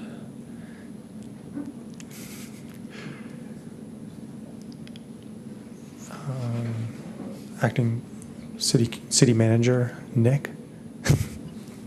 Thanks. I'm sure Mr. Hofer's got that one too, but yeah, it's not going to change tax status, and really it's a zoning that needs to be updated. I mean, what you zone it to is a matter for your discretion, but I just pulled up our P Public zoning district, and it's established to allow for public use of certain such areas and that are in public ownership. So these districts may include such water areas as are publicly owned, controlled, or regulated, such land areas that are owned, controlled, or regulated, and/or proposed to be used by the city or other public body. So it was land that was zoned for that because it for, considerable period of time, a few decades, it was in public ownership and it was used as city utility property and it was deeded to the city for that purpose. But it had a reversionary clause that said if it stopped being used for that purpose, it went back to the original private owner that dedicated it. And that event happened. And it stayed in public ownership for some time after it, but that issue was noted by the original grantor, by Mr. Hasselwander, and correctly, and now returned to private ownership. So it's inconsistent with our zoning ordinance to leave it P-public. From there, you look to your current comprehensive plan to see what is the appropriate private zoning for it. And as you saw earlier this evening, it's surrounded by R1. Your comprehensive plan indicates that it's appropriate for low-density residential. That's an R1 zone. You could choose to zone it something else, but you're probably looking at, frankly, spot zoning if you don't put it into R1. So it should not remain in P-public. Thank you. Thank you, Councilmember Weld. Further questions? Councilmember Beaton. Thank you. So I understand if you can't answer this question, but I guess I'm wondering, you said a little bit about that the city is looking at some other areas in this neighborhood as potential park area. I don't know if we can ask about that. I'll ask you offline, and maybe we'll speak to it later. I think that's a good Sorry. idea. Thank you. No worries. Councilmember Graggart. Thank you, Acting President Worthman. And Mr. Allen, I feel like perhaps you might be able to help clarify the size of this property in relation to what we'd hope for as a neighborhood park size, and it's sort of building off of Councilmember Beaton's question to try to give us some perspective. I did some calculations here, but an acre is about 43,000 square feet, and this little piece of property is about 2,500 square feet. So it's about 1/17 of an acre, and a proper neighborhood park would be at least 5 acres, if not 7, as it's desired in the comprehensive plan. So we're talking about an extremely small piece of property in question here. Is that correct? Acting President Worthman and Councilmember Graggart, that is correct. It's a good estimation in terms of the math. It's approximately 50 by 50 in size. Again, there's some little bit uneven or non-right angles, I guess, right at Gooder as well, but roughly 50 by 50. So yes, it's very small in terms of what one would consider for parkland. And again, being immediately adjacent to a hard corner there, that obviously is another consideration. Thank you, Mr. Allen. Any further questions from council? I have a question. Councilmember Berge. Just to clarify Councilmember Gregor's question, do you think it would be like the size of this dais area? Is that about what? Some people are visual, or no, you think it's bigger? Probably be like double way the size bigger. of this Okay. room. 50 by 50 would be bigger than this. Okay. Certainly, probably Okay. bigger than, probably about the size of this room, perhaps. The room? Okay. Be a little bit wider, Okay. roughly speaking. Thank you. If I could try, I mean, your minimum lot size in the city is a 60-foot width.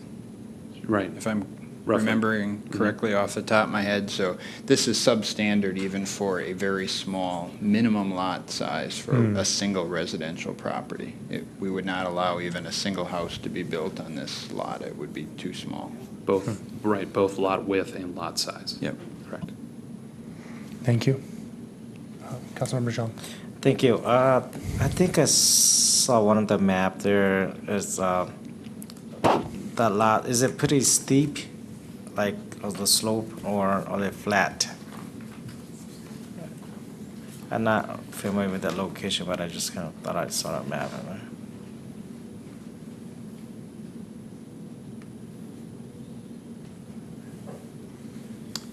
Acting President Worthman and Councilmember Zhang, it is relatively flat. Again, it was utilized as a lift station and also has that existing outdoor warning siren on it. So, and again, in that location adjacent to right-of-way, so on and so forth, it is flat for the most part, or flatter than some of the surrounding areas. Thank you. That answered your question. Thank you. Council members, further questions? Okay, Councilmember Berge? this is my last one. No worries. Just to put everything in clarification, so Mr. Hasselwander Brothers owns the land, privately owned, so it'd be up to him what he wanted to put on there. Let's say, I know it's probably too small for a park, but it'd be up to him to put a park on it or not, correct? Because he owns the land? Acting President Worthman and Councilmember Berge, in essence, yes. Okay. Without getting to further discussion on that, but yes, that since he would own it, it would be it is a separate lot, a separate parcel, I should say. Again, as Acting City Manager Nick mentioned, it is substandard, but again, as for utilized for example, I've seen such lots used for entryway monument signs or landscaping and such for subdivision or neighborhood. That would be something I'd be considered here, for example. But that would be up to Mr. Hasselwander to put in or not?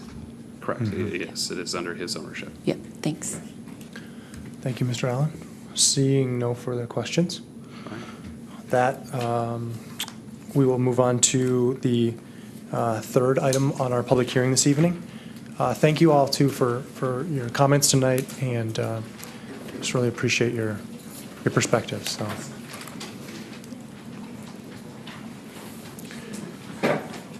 Moving on to item number 3, which is a public hearing on an ordinance rezoning property located at 420 Franklin Street. And that is from R2 to R3P, and to adopt the general development plan for a duplex. Mr. Allen has a presentation. Thank you again, Acting President Worthman and council members. This request before you is, again, located at 420 Franklin Street. Applicant is Todd Schwartz, and he's requesting to replace what was previously a 3-unit apartment that had burned down some time ago, and now looking to construct a duplex. The property is located, as you see here, item number 3, just to give some orientation to the rest of the city or general area. Oh, yeah.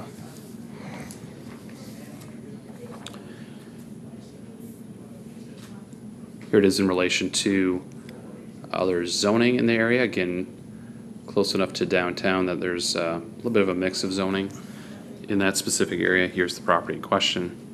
The property is substandard in the fact it is... Sir, if I may. Yeah. Thank you. It is substandard in its lot size. It is just over 8,000 square feet with the existing R2 zoning. Current standards require a minimum of 10,000 square feet for the construction of a duplex. Again, the property previously had a 3-unit apartment that was destroyed by fire. Proposed R3P zoning of the property has a minimum lot size of 6,000 square feet for a duplex. Final site plan will need to be submitted, and staff can administratively approve that. So the setbacks, parking, landscaping, other items need to be included on that site plan. And again, those as it stands are currently meeting code. It's really simply the lot size in this particular case. A comprehensive plan does identify this area as being appropriate for that transitional zoning that is between downtown low-density residential. So even though it may look like it's sticking out a bit, it is R3P, so there's some R3 right in that immediate vicinity in that neighborhood, and would be compliant with the comprehensive plan. As noted in the Planning Commission staff report, it references floor plan, building elevation. Those are not been finalized because there are some changes that staff would like to see just in terms of the final construction material type and so on and so forth, but I can show you the draft as it currently stands. There we go. Again, just to make some improvements to the the material types as a part of that site plan that would be approved separate from this administratively. And here is again, the proposed floor plan. I don't want to rush through these too much, but I do also want to acknowledge the fact that they are drafts at this point. So with that, again, it is a rezoning before you. Plan Commission has recommended approval. And again, the request is to move from the R2 to R3P, again, the P being really the plan zoning to allow that modification to the lot size. Thank you, Mr. Allen. Question from Mr. Strobel on this item. Thank you. Council member. My apologies. Thank you. Mr. Allen, I really like when we're able to build something in one of these areas where something's burned down, because otherwise we get all those empty lots between structures. We had this happen a few years back on Main Street, and the developer there, in working with the Plan Commission, we actually, I mean, you showed the picture of the home. We tried to work with him so that it would actually fit into the existing neighborhood homes nearby. They were all two-story homes, and sometimes you get these infills and you build a one-story ranch next to two-story homes, and it doesn't really fit in too well. What kind of latitude do you have there, and are you looking at that? Mr. Allen? Acting President Worthman and Councilmember Strobel, in terms of the type of housing, again, looking at what's proposed, it is that duplex. You can see here, just trying to show some of the aerial, just the real mix of housing types, since it is that transition from the downtown to more of a strictly residential area. But with the mix there, you can see various types. That's the other R3P, and this is the proposed area. You can even see where the building used to be. That was a 3-unit, again, looking at a duplex. So it's still trying to maintain some of that density and in terms of the neighborhood. The character itself, exactly, that was the purpose for referencing these as drafts, because staff is going to be, is cognizant of that, is going to be pressing back on the developer to make sure that this is more consistent with the neighborhood, especially that immediate streetscape there. Mm-hmm. Yeah. Thank you, Mr. Allen. Councilmember Gregor. Thank you, Acting President Worthman. Mr. Allen, I noticed that in the packet that we get, it doesn't include any draft floor plans or drawings, unless I missed it in there. And is it because they're drafts that they're not included? And so understanding that there's more work to be done? Correct, Acting President Worthman and Councilmember Gregor, that's exactly correct.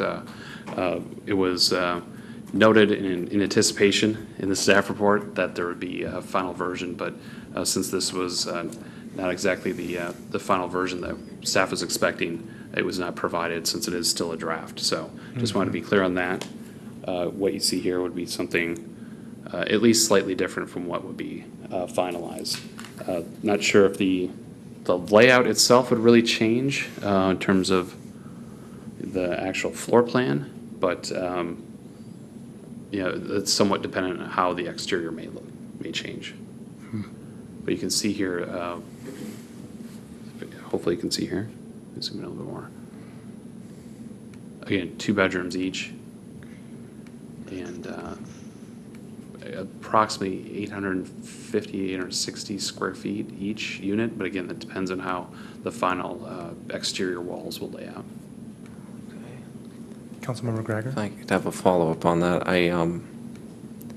Is there a side of the building that doesn't have any windows on it whatsoever, or any doors? Going back to the exterior drawing. Perhaps. It's noted here as rear elevation. Again, that's part of some of the discussion questions that we've had with the developer, is to ensure that there be some additional enhancements, as it were, to the structure itself. So, further questions from council? Mr. Allen, just following up on Councilmember Strobel's question, because I am looking at the houses, and it's clear that this doesn't really fit with the nature of the homes in that area, that they're all 2-story, quite a bit larger.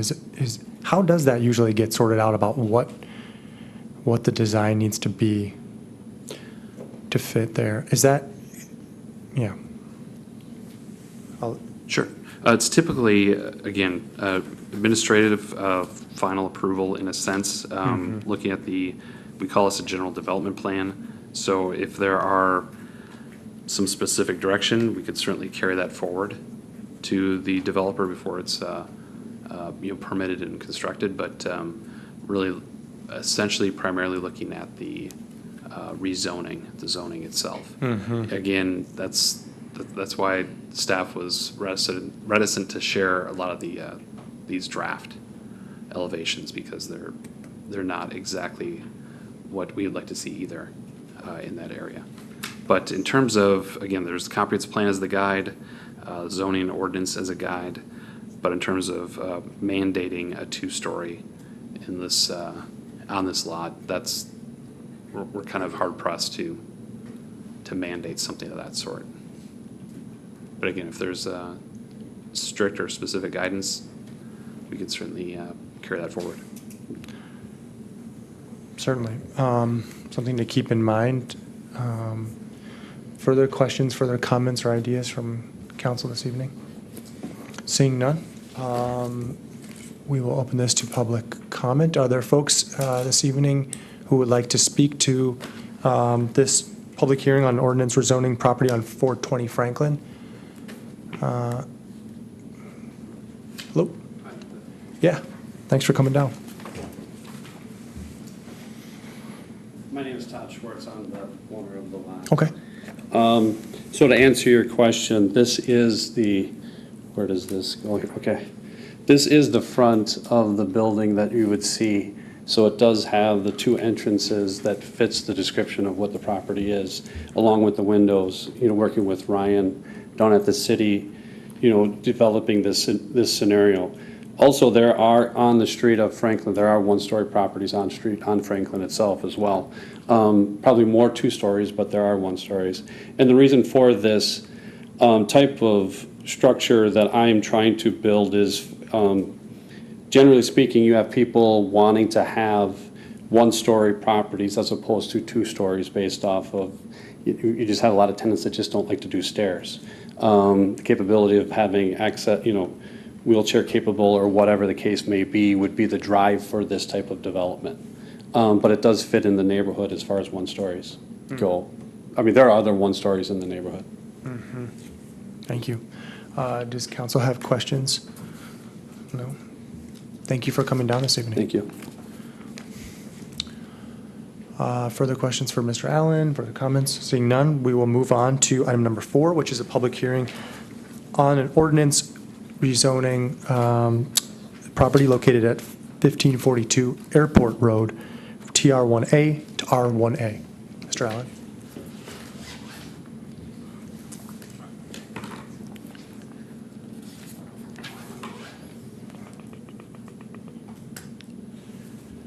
Thank you, Acting President Worthman and council members. Again, before this evening is this request to highlight as number 4. Just give you a general, again, orientation in reference to both the airport area and the city as a whole.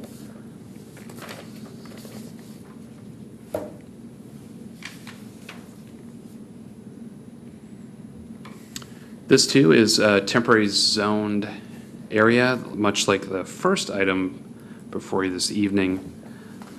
This is approximately 12.2 acres in size.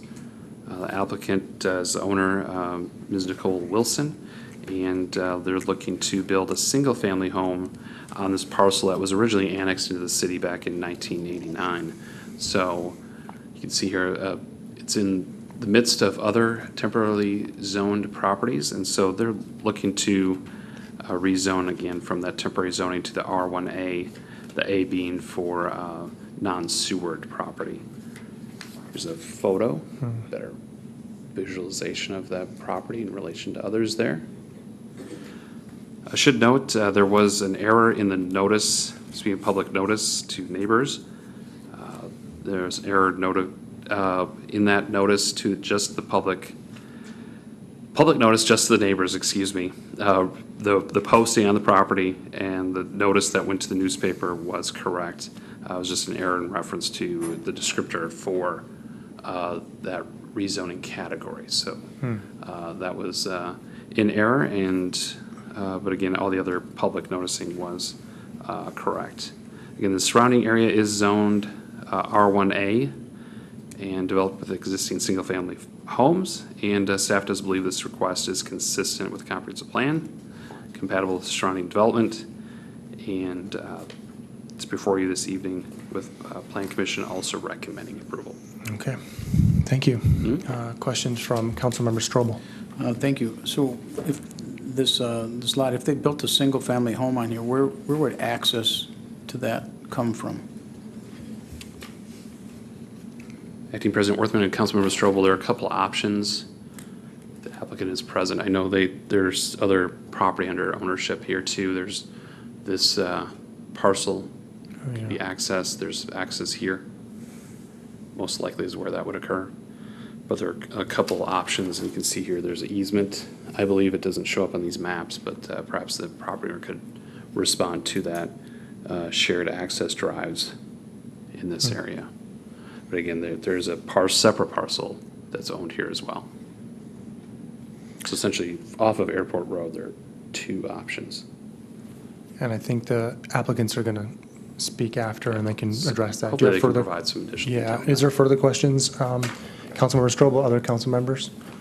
Seeing none? Thank you, Mr. Allen. Thank you. The applicants like to step forward and just share? Yeah. In reference to the question about Could you state your name and your title? Nicole Wilson, 2531 Jeannie Lane. Thank you. Mark Carr, same address. In reference to the access points of coming in on the property, where they were saying that it's a private drive, which does have an easement restriction. Oh. Okay. Which does have easement rights for lots 2 and 3, which we do have a copy of the easement. So our driveway will actually be coming in off of Airport Road here, because our property is here. There is that, he is correct, this gravel road we do also own, and you can access the property from that side, but our actual driveway and mailbox are gonna be on this side of the property.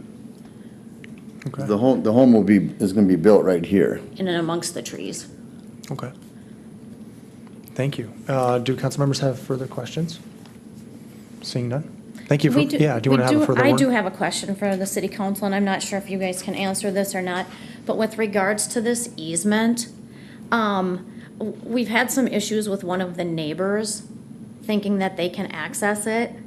Now, we've called the police because we have the easement paperwork, and they're telling us it's a civil issue, not a criminal issue, because he's trespassing.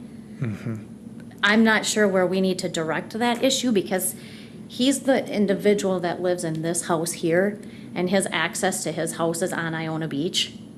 And he comes up the easement through these people's property that live in Iowa to cross into his backyard. And we've already told him twice now that he does not have rights to this. And we have turned in paperwork to the Chippewa County Police, as well as the city of Eau Claire, with the actual easement of who has rights on there. But we were out there again today, and he's still driving on it, and we're not sure how we have to handle that particular matter, or if it's even anything the council can. It would, I think the best way to do this would be just to follow up with you outside the council meeting, because I can think, or city attorney, Assistant City Attorney Hofer, do you want to address this? Yeah. Okay. What you're describing largely is a private civil dispute, and, probably the best remedy for you would be to engage an attorney to follow up on your rights, protect your rights, get some sort of declaration that they don't have access to that easement, and follow up that way. Okay. Thank you. Thanks. Yeah. Thank you for coming down this evening, too. Good luck. Are there further comments from the public this evening on this rezoning request? Further questions, comments from council? Seeing none, this meeting is adjourned without objection. Thank you. The Eau Claire City Council meeting will return in a moment. Newsworks is made possible by continuing community support. If you would like to volunteer or make a donation, please contact us via phone at 715 839-5067 or online at valleymediaworks.org. This program is simulcast on WRFP-LP 101.9 FM. We now return you to the Eau Claire City Council meeting. Meeting of the Eau Claire City Council is in order. Please stand for the Pledge of Allegiance. I pledge allegiance to the flag of the United States of America and to the republic for which it stands, one nation, under God, indivisible, with liberty and justice for all. Clerk, please call the roll. Councilmember Anderson? Here. Beaton? Here. Berge? Here. Christofferson? Here. Emmanuel? Here. Gragert? Here. Strobel? Here. Weld? Here. Worthman? Here. Jean? Here.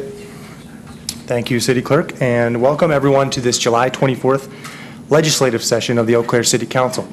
I want to welcome everyone to chambers this evening.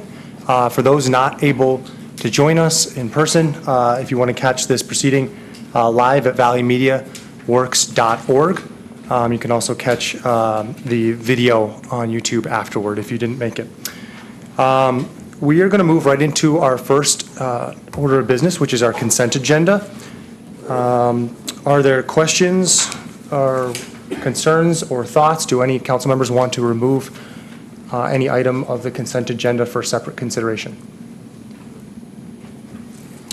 Seeing no desire, then on a motion by Councilmember Strobel, seconded by a motion by Councilmember Anderson, the consent agenda has been moved. Are there conversations, thoughts? Seeing none, clerk, please call the roll. Councilmember Anderson? Aye. Beaton? Aye. Berge? Aye. Christofferson? Aye. Emmanuel? Aye. Gragert? Aye. Strobel? Aye. Weld? Aye. Worthman? Aye. Jean? Aye. And that motion passes. Consent agenda is good. We are now moving on to our business agenda. We have a number of items here. First up, though, is our agenda item number 13, which is a resolution authorizing the Eau Claire Sports Commission to conduct the National Beep Baseball Association World Series on Tuesday, July 31st, 2018. This is an incredible event. We have Mr. Pippinger here to discuss the details. Welcome. Good afternoon. Good afternoon.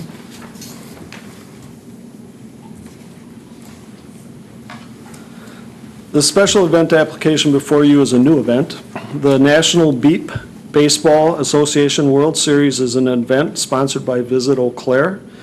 This event will occur on Tuesday, July 31st through Saturday, August 4th at 3 locations, but primarily at the Eau Claire Soccer Park. The World Series will consist of 22 teams from 20 states and 2 countries, Canada and Taiwan. Beep Baseball was organized in 1976 for visually impaired adults to play baseball. It uses sound to help visually impaired players connect with the ball. This year's World Series will happen here in Eau Claire. This event is expected to have a $406,000 economic impact on the city of Eau Claire. This event will require city council approval due to the event having over 1,000 people expected. The Special Events Committee reviewed and recommended approval of this event at their July 11th meeting. Mr. Ron Bowers from Visit Eau Claire is here to answer any question. And I'd be happy to answer any questions too, but I will take the opportunity to show you what a beep baseball looks like. Again, it uses sound, and I'm going to pull this. I'm going to try to put it back in there rather quickly because it does make some sound.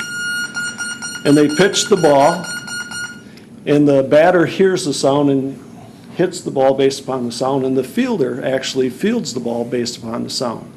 If the fielder gets the ball before the runner gets to the base, the runner is out. If the runner makes it to the base, it's a run for the other team. I'm sure I'm saying that correctly, but Mr. Bowers he'll correct me if I'm saying that wrong. So again, it's a great event for the visually impaired. If you have a chance to watch it on YouTube, you'll see how the players will give themselves up to make the play for their team. So very neat. But again, I'll be happy to answer any questions, and Mr. Bowers is here too. Sure. And Mr. Bauer, thank you, Mr. Pippinger. And Mr. Bauer, do you want to add a few words to that too? It seems like an incredible event. Thanks for what you're doing too. Sure, yeah. This has been an event that it's been on the agenda since 2015 to bring it here. So it's finally coming next week. We have over 400 volunteers also as well, which we still need some. So if you know anybody, please have them sign up. And as he said, we do have a team from Taiwan, which is a first for, I think, for Eau Claire as well. So it's going to be kind of neat. It's a great event. Wonderful. Thank you. Thanks. Thanks for all your work. Do council members have questions of either Mr. Bauer or Mr. Pippinger? Seeing none? Yeah. Councilmember Christopherson. It's not a question, but I do want to make a comment about how competitive it is to bring this particular event to Eau Claire. So it says again how nicely we're positioned for quality events that speak to special needs. Thank you, and I think we'll move that item then on a motion by Councilmember Emmanuel, Councilmember Weld seconding. And if council members want to have further comments or thoughts on this item before we vote.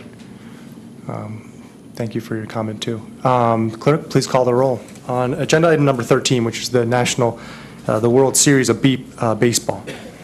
Councilmember Beaton. Aye. Berge. Aye. Christopherson. Aye. Emmanuel. Aye. Gragert. Aye. Strobel. Aye. Well. Aye. Worthman. Aye. Jean. Aye. Anderson. Aye. Thank you, Clerk, and that motion passes on a vote of 10-0. Moving on to our second item on our business agenda, item number 14 is a resolution granting a temporary Class B fermented malt beverage license and temporary Class B wine license to the Eau Claire Area Sports Commission, Incorporated. Ken Van Ness is president. On August 14, 2018, at 3456 Craig Road, and this is for the National Beat Baseball Association banquet. Ms. Stromberger is here with details. Thank you. So this is for the Beat Baseball World Series Awards and Closing Ceremony at the Indoor Sports Center. Expected attendance of about 500. How they'll be handling alcohol at the event, they'll be checking IDs at entrance to the event and applying wristbands to anyone who's 21 and over. They will have at least 2 licensed bartenders on site, and they'll be serving canned beer and wine. They're providing shuttles to and from the event to area hotels where the team members are staying. And the Sports Commission and Visit Eau Claire staff will be monitoring for any underage drinking at the event, since the event is open to all ages. So the applicant is here if you have any further questions about the closing ceremonies, and I can address any as well. Thank you. Ms. Stromberger, do council members have questions at this time? Seeing none? Thank you. Then on a motion by Councilmember Beaton, seconded by Councilmember Zhang, this item number 14 has been moved. Are there thoughts, comments? Seeing none, clerk, please call the roll. Councilmember Berge. Aye. Christopherson. Aye. Emmanuel. Aye. Gragert. Aye. Strobel. Aye. Well. Aye. Worthman. Aye. Jean. Aye. Anderson. Aye. Beaton. Aye. And that resolution passes. We move then to our license on the agenda, which is number 15, resolution granting a combination Class B intoxicating liquor and fermented malt beverage license and Class A cabaret license to the Confluence Council, Inc., also doing business as Pablo Center at the Confluence, which is on Graham. Ms. Stromberger has the details. Thank you. So this is the surrender and transfer of the liquor license from the State Theater to the Pablo Center at the Confluence. The center has signed an agreement acknowledging their status as a performing arts center, which is something that we expect of any similar venue. The State Theater had signed one similar. The center is going to have 2 permanent concession stands from which alcohol can be purchased, as well as 3 to 6 portable stands for events held throughout the center. And those portable stands will only serve beer and wine and not a limited liquor selection like the permanent stands will. ID checking policy will be to ID anyone who appears to be under 40 years of age prior to any service. All individuals serving alcohol will obtain a bartender's license. That's part of the job requirements for that position. Alcohol will be permitted only in licensed areas in the venue, and that excludes areas like offices or storage areas, and those are detailed on the maps in your packet. So this license will be held pending issuance of any final occupancy permit. If you have any questions, or the applicant is here as well. Thank you. And Do council members have any clarifying questions? I see none. Oh, Councilmember Zhang. So this is a new requested for this place, right? The licenses?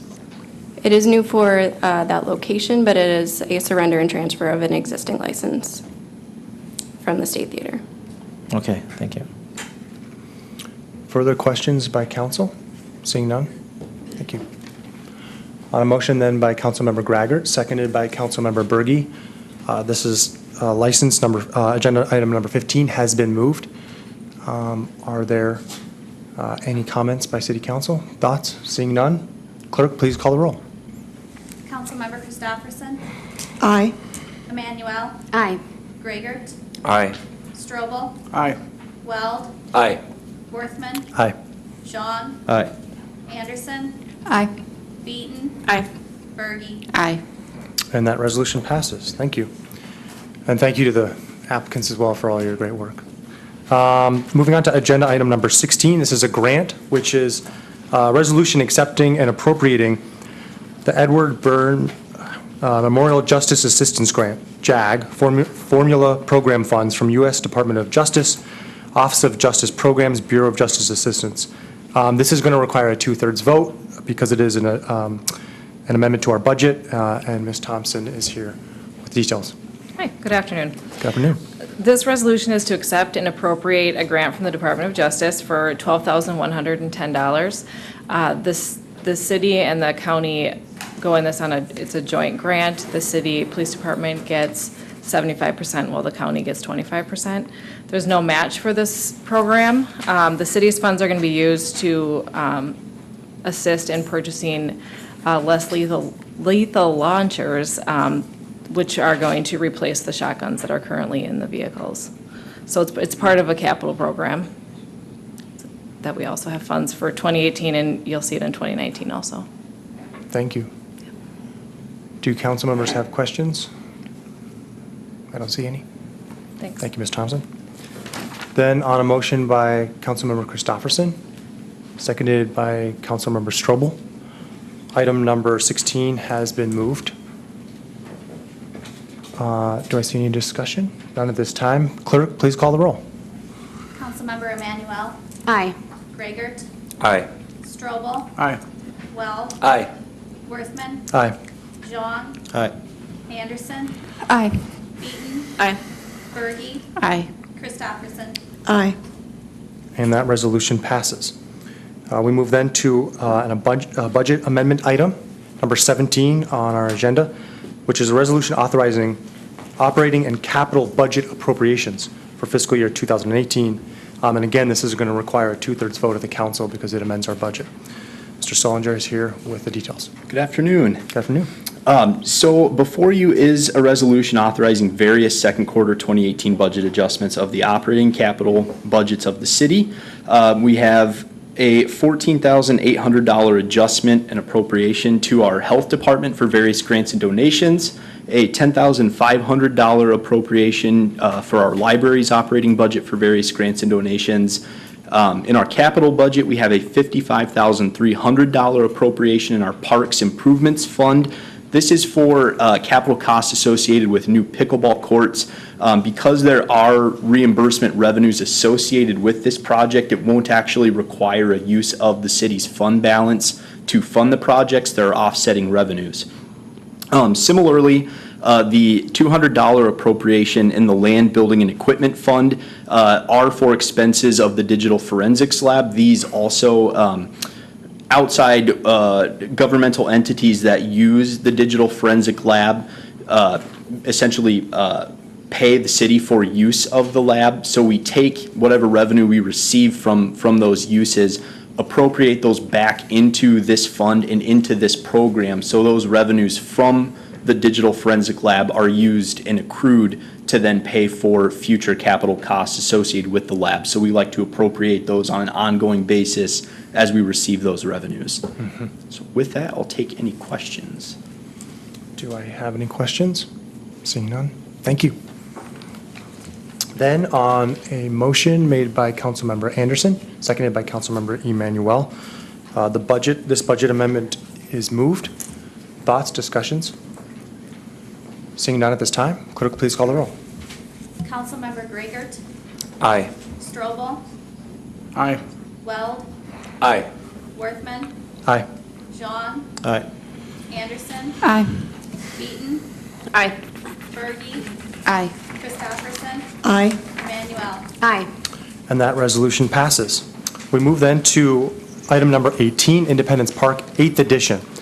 The resolution approving the final plat for Independence Park, 8th edition, located north of LaSalle Street and between Gooder Street and East Princeton Avenue. Mr. Scott Allen is here. We had a presentation last evening. Sorry, we didn't have a presentation last evening, but we had comments last evening. Mr. Allen's going to give a presentation this evening, and if there's further questions or thoughts, please ask them after. All right. Mr. Allen. Yes, thank you, Acting President Worthman and council members. Again, before you see this afternoon, is a request to approve a final plat. This is Independence Park 8th edition, located on the north side of LaSalle Street between Gooder Street and East Princeton Avenue. This was before Plan Commission last Monday, and prior to that it was before them as a preliminary plat at its May 14th meeting. The proposed plat creates 27 lots for single-family residential development. Lots do meet the design standards for the R1 district, which this entire property is a part of. There's a 20-foot stormwater easement dedicated to the city between lots 8 and 9. I can provide some additional details if you'd like to see those. I know there's some information that was presented last night that on a different item that provided topographic maps and such. I can certainly share those as well, which better delineate some of the stormwater area. But with that, the next agenda item does reference that with regards to the development agreement. Mr. John Jensko is here and can perhaps speak more to those specific items. Along with that, a 10-foot wide utility easement is known adjacent to and contiguous with the front yards of each lot as well. So it does meet all the standards, minimum and then some, for the R1 zoning district. With that, again, there are a number of additional information was provided to you in the agenda packet, including the little bit extended summary or background information than what you might normally see in a agenda item cover sheet. It was simply to give a little bit better framework in terms of preliminary plat versus final plat and some of the expectations that go along with that related both to the subdivision ordinance at the City of Eau Claire as well as Wisconsin state statutes. So I won't get into all those details at that point unless there are any questions on that, but I'll certainly stand for any questions at this time. Thank you, Mr. Allen, and I see a question already from Councilmember Weld. I'm sorry. My apologies. Councilmember Christopherson. Thank you, Acting President Worthman. You may have already said that someone else would respond to this, but I'm wondering about that stormwater area. Is that Mr. Jensko? Mr. Jensko, yes, could better respond to some of the stormwater questions. Then I'll hold that for later. Okay. Well, he could certainly. I think, are they relevant for, they're relevant for this item? They're relevant to the final plat, sure. Yeah. Mr. Jensko. I'll answer them now or later, so. All right, we'll go for now. So my question is, this afternoon there was correspondence from one of the residents from that area. There, of course, is this conversation about a park, and there was a suggestion that maybe a berm could become a walking path. Can you discuss whether or not that would be, if there's space available for that? Is it a practical application? Just wondering to flesh that out in a public setting. Let me make a couple of comments about that. It's not uncommon at all to have some sort of hiking trail. I wouldn't say sidewalk, but a hiking trail around a stormwater facility. We don't have very many of those in Eau Claire, but nationwide it does happen. And I've designed them in previous employment. One of the concerns about your statement, though, is a berm could be turned into one. This particular facility, I don't believe, will have a berm. There currently is a berm that comes along the edge of the facility here, but that's where the lots are going to be. The 100-year design surface for the water in the pond is below these contours. And so what we're going to see in the pond is that it'll be a hole with relatively flat ground around it. There won't be a berm. But that's good, because that provides a flat ground to put that trail and maybe even allow it to meander a little bit. So, not uncommon. Councilmember Christopherson. I'd like to ask a follow-up. Sure. So that, that idea, would that be how would that germinate from the community? Would that be something proposed, or who would need to think about that? No, I think I've got an answer for you. I'm just trying to think of how to articulate it. That would be part of the development agreement, which is the next item on the agenda. I hesitate to negotiate those on the council floor, but certainly to add that to the development agreement, that would be the appropriate way to do it instead of make it specifically part of this plat. And in fact, the stormwater pond itself is not within the plat, but one of the conditions of the plat is that the developer dedicate the land for the stormwater facility. And so that therefore is in the development agreement. Thank you. Follow-up questions? Councilmember Anderson? Just a follow-up from Mr. Jensko. Is the stormwater idea that we're kind of describing here, is it similar to the stormwater in like Fairfax Park? Is that kind of the general idea? That's what I'm picturing. The water collects and then there's like a walking trail around that. Do I have the right thing in my mind? I would say that would be a reasonable similarity. That's a pretty broad expanse there. You may see that up here under the power lines. Here you'll have houses, because the trail really is, there'll have to be a little modification here, but the trail is going to pretty much follow the backyards. So there'll be houses closer than what you see at Fairfax, but it would be that sort of trail. Thank you. Thank you. Councilmember Gregor? Thank you, Acting President Worthman. I have another question for you, Mr. Jensko. My understanding is that the stormwater detention area will be still owned by the developer, but has it ever been the case that the city has negotiated to acquire a stormwater facility in order to maintain a certain way of using it for the public or for? Almost, and I'm sorry for cutting you off. Look, I thought you were close to the end. Almost entirely, the city requires the developer to give the stormwater pond to the city, to deed it to the city. The reason we do that is we have a stormwater utility and we have the means and the knowledge and the resources to maintain them. We don't always mow as often as the neighbors would like, but we have the resources.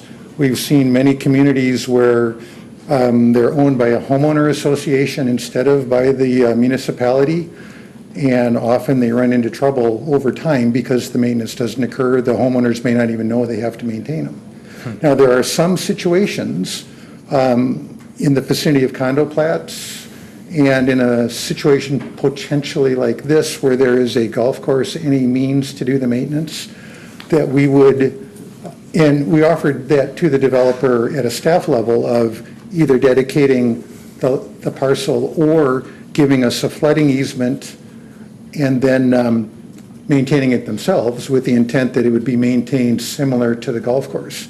What the developer came back was that, no, they do want to deed the land to us, but then enter into a maintenance agreement to where they might do landscaping and more frequent mowing.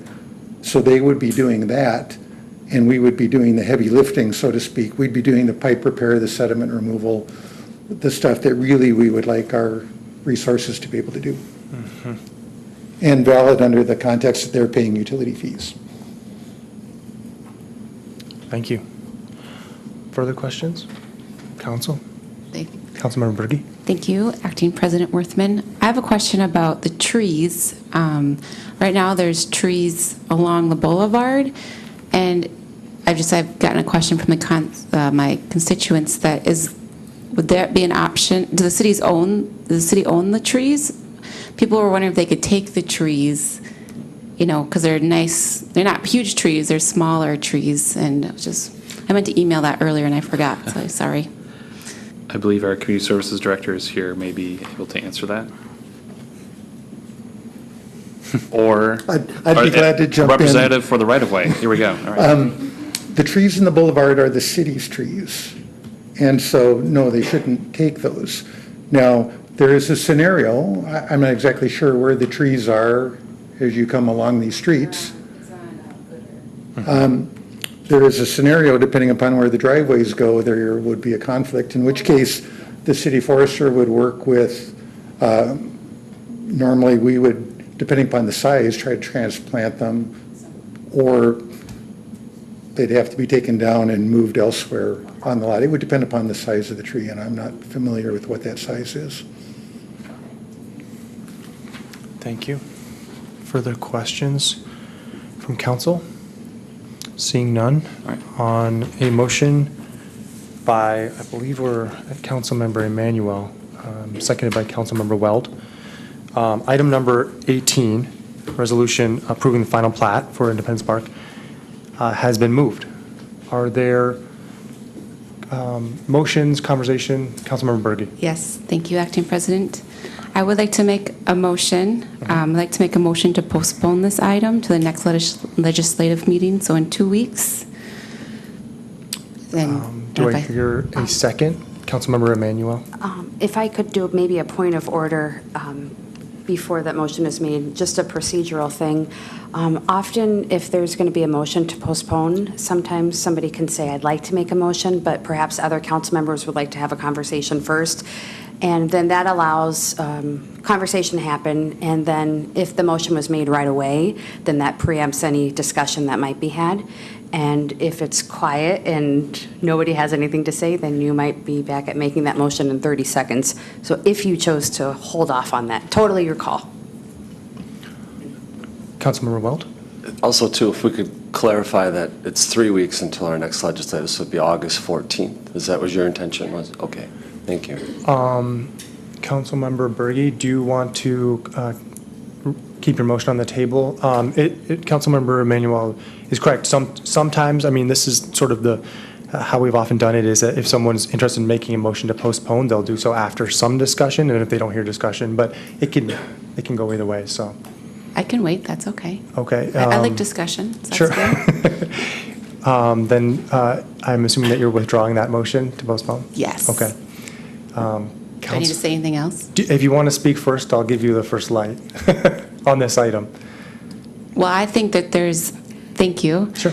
I think there's a lot more options we can talk about. Like as Councilmember Christopherson was saying, there's some options as the residents have talked about. Maybe city staff has some ideas. I would like to just have more time for people to come to the table and talk about the options and see if there's something that the city and community members and the builder could work out. So just give us more time is what I was thinking. Thank you. Councilmember Christopherson. Thank you, Acting President Worthman. So my question for information would this be the time to suggest an amendment so that idea about the walking trail in the stormwater area doesn't become lost in our...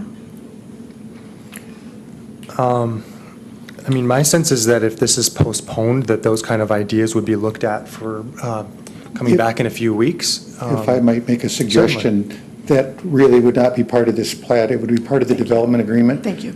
But if you postpone this, you should postpone the development agreement. But before you postpone, make that suggestion. Acting Council Manager. My apologies. Acting Manager. Yeah, the acting city manager is enough of. I'll leave the presidency to you. Yeah, the city staff would join in the recommendation to postpone this until the next meeting, and to Councilmember Christopherson's point, concepts that include exploring a potential of a small park in this location, which would incorporate a walking trail around the stormwater facility, which is contemplated as being dedicated to the city, is part of that issue that we're going to explore and try to work towards before the next meeting. Thank you. Do council members have further comments? Seeing none? Motion? Yeah, certainly. Okay. Councilmember Berge. Okay, thank you, Acting President Worthman. I would like to make a motion to postpone this item to the next legislative meeting in 3 weeks, please. And that motion is on the table. Do I hear a second? I'll second it. Councilmember Strobel seconding. Do we have discussion on the amendment, on the motion? If you want to speak to it. Well, I guess just to reiterate what I said a few minutes ago is I think we could use some more time to talk about our options. City staff, I think, has some good ideas about what we can do. Hopefully get people to the table to discuss, maybe with community members. I plan to reach out to my constituents on the north side and the developer. Yeah, and hopefully we can come, just give us more time. So hopefully you all agree. Further comments regarding the motion to postpone? Councilmember Thank you, Wells. Acting President. Yeah, I agree. I like the idea of giving us a little bit more time. I think we have a lot to gain from that. And I reached out to Mr. Hasselwander this morning, and I think at least we could start some conversation there if necessary. So I think it's a good idea, and I think it'll give us a chance to catch our breath and make sure we're doing the right thing in every way. So. Wonderful. Councilmember Strobel? Thank you. And I would concur with the timeframe. If we can do something that would be helpful. I don't know that we're going to be able to meet all the desires or needs of the neighborhood, but if we can do something better as a compromise somehow, I think it's a good thing. I really do think it's needed housing. I think it's in a good price range, and so I'm hopeful that we'll get something worked out, but I would support the postponement. Thank you, Councilmember Strobel. Councilmember Beaton? Thank you.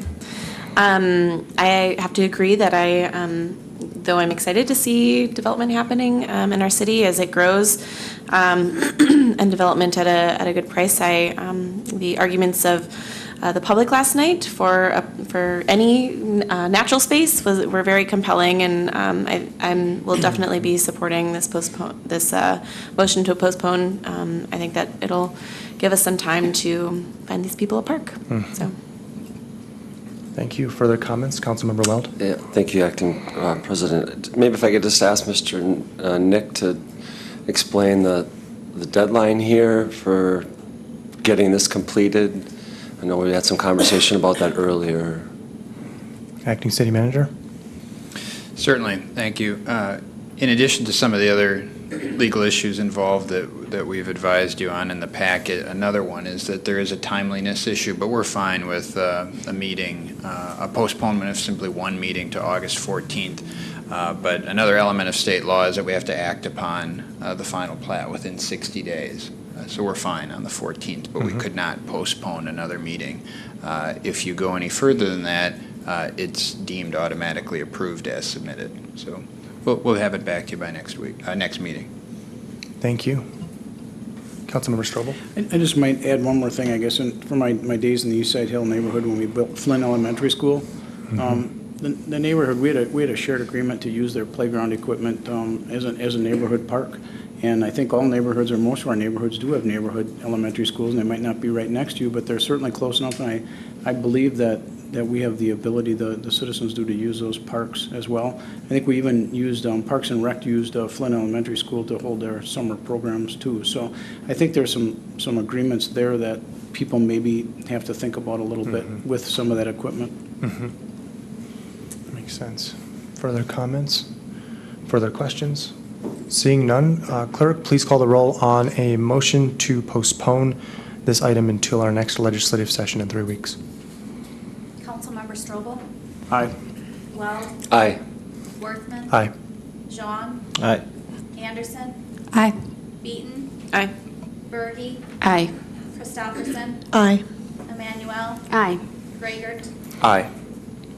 And that motion passes unanimously. Then on to our next item, which is agenda item number 19, resolution authorizing the city manager to enter into a development agreement with Hasselwander Brothers Incorporated for stormwater improvements within the final plat. And if there's further questions or clarification on this item before it's moved, council members, I see none. Then on a motion from Councilmember Beaton and seconded by Councilmember Zhang, item number 19 is moved. Do I have discussion? Councilmember Emanuel. Thank you, Acting Acting President Worthman. I need to get zapped when I'm out of line for that one. I apologize. I'd like to make a motion to postpone to complement the previous postponement and to the next council meeting on August 14th, 2018, please. Okay. Do I have a second? Second. Councilmember Zhang seconding. Is there any comment on the motion to postpone this item? Seeing none, clerk, please call the roll. Councilmember Weld, Aye. Worthman, Aye. Jean, Aye. Anderson, Aye. Beaton, Aye. Berge, Aye. Christopherson, Aye. Emmanuel, Aye. Grigert, Aye. Strobel. Aye. And that resolution, number 19, the motion passes to postpone to our next legislative session. Moving on, the next agenda item, and thank you to Mr. Allen and Mr. Jenskow as well for all of the help and the answering questions, et cetera. So, moving on to agenda item number 20, which is regarding appointments. Consideration of appointment of council members to various boards, commissions, and committees. I will be, I think I'll just kind of introduce this item, but then I'm also going to ask the acting city manager to just fill in on the process through which we will fill these appointments. But essentially with, if folks had a chance to hopefully read a little bit of the background, but there has been some changes in terms of our service on boards, committees, and commissions with the departure of our prior council president, Kincaid. And so there are, at this time, 3 boards, committees, and commissions that are going to need need members to be appointed. I will run through those briefly. So it's going to be my apologies, I'll just get this. Appointments committee, we're going to need to fill, there's waterways and parks as well, which is I'm going to be stepping off of because of the requirements as acting council president to serve on other boards and committees. And then the third is shared services. And so I believe most of the council members were here when we filled our boards, committees, and commissions, besides I think maybe Councilmember Christopherson at that time.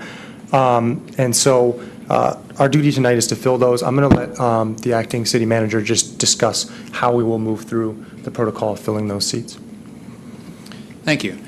My recommendation is that you seek a mover and seconder on the main resolution, and then handle it very similar to what you do on your organizational night, and look for 3 successive motions to fill in the blanks. Mm-hmm. So just go in order of the appointments committee, the joint commission and shared services, and waterways and parks, and look to fill each of them. And then typically it's an open nomination process, so the chair looks for any nominations. Usually you call a couple times for that, usually 3, but we're a small body, we're pretty informal. So, but ask a couple times, see if anyone's interested. You don't need a second, and you can self-nominate. So really, you can just indicate if you're interested, and that's sufficient. No worries, and then your name is part of it.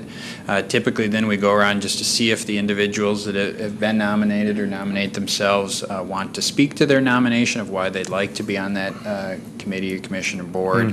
And then we have a vote. If there are multiples, if there's only one person, I would just suggest a quick voice vote of a motion to amend, to insert that name. If there's multiples after they've had an opportunity to speak to their nomination, you can do a show of hands. We need 6 to adopt that and put the name into the blank. If we'd have as many as, say, 3 or more, usually what we've done is whoever the lowest vote getter is after the first, you basically have a primary there and drop that out so we can facilitate getting to a majority vote. And once you've filled in all 3, come back and vote on the main resolution, which will also need 6 at minimum to pass. Hopefully that covered it all. Do council members have questions either on this or on the process? Seeing none, this resolution will be moved by Councilmember Graggart and seconded by Councilmember Berge. And so we will take up, first off, Advisory Committee on Appointments and fill in that name. Are there nominations, or would someone like to nominate themselves to serve on the Advisory Committee on Appointments? Councilmember Graggart. Thank you, Acting President Worthman. I'd like to nominate Councilmember Zhang for the Advisory Committee on Appointments. Councilmember Zhang. And I don't need a second, correct? Are there further nominations? Oh, we don't need a second? No, I don't believe so. Further nominations for other council members to serve on Appointments Committee? Councilmember Emanuel. Thank you, Acting President Worthman. I guess I would like to be able to speak. I'm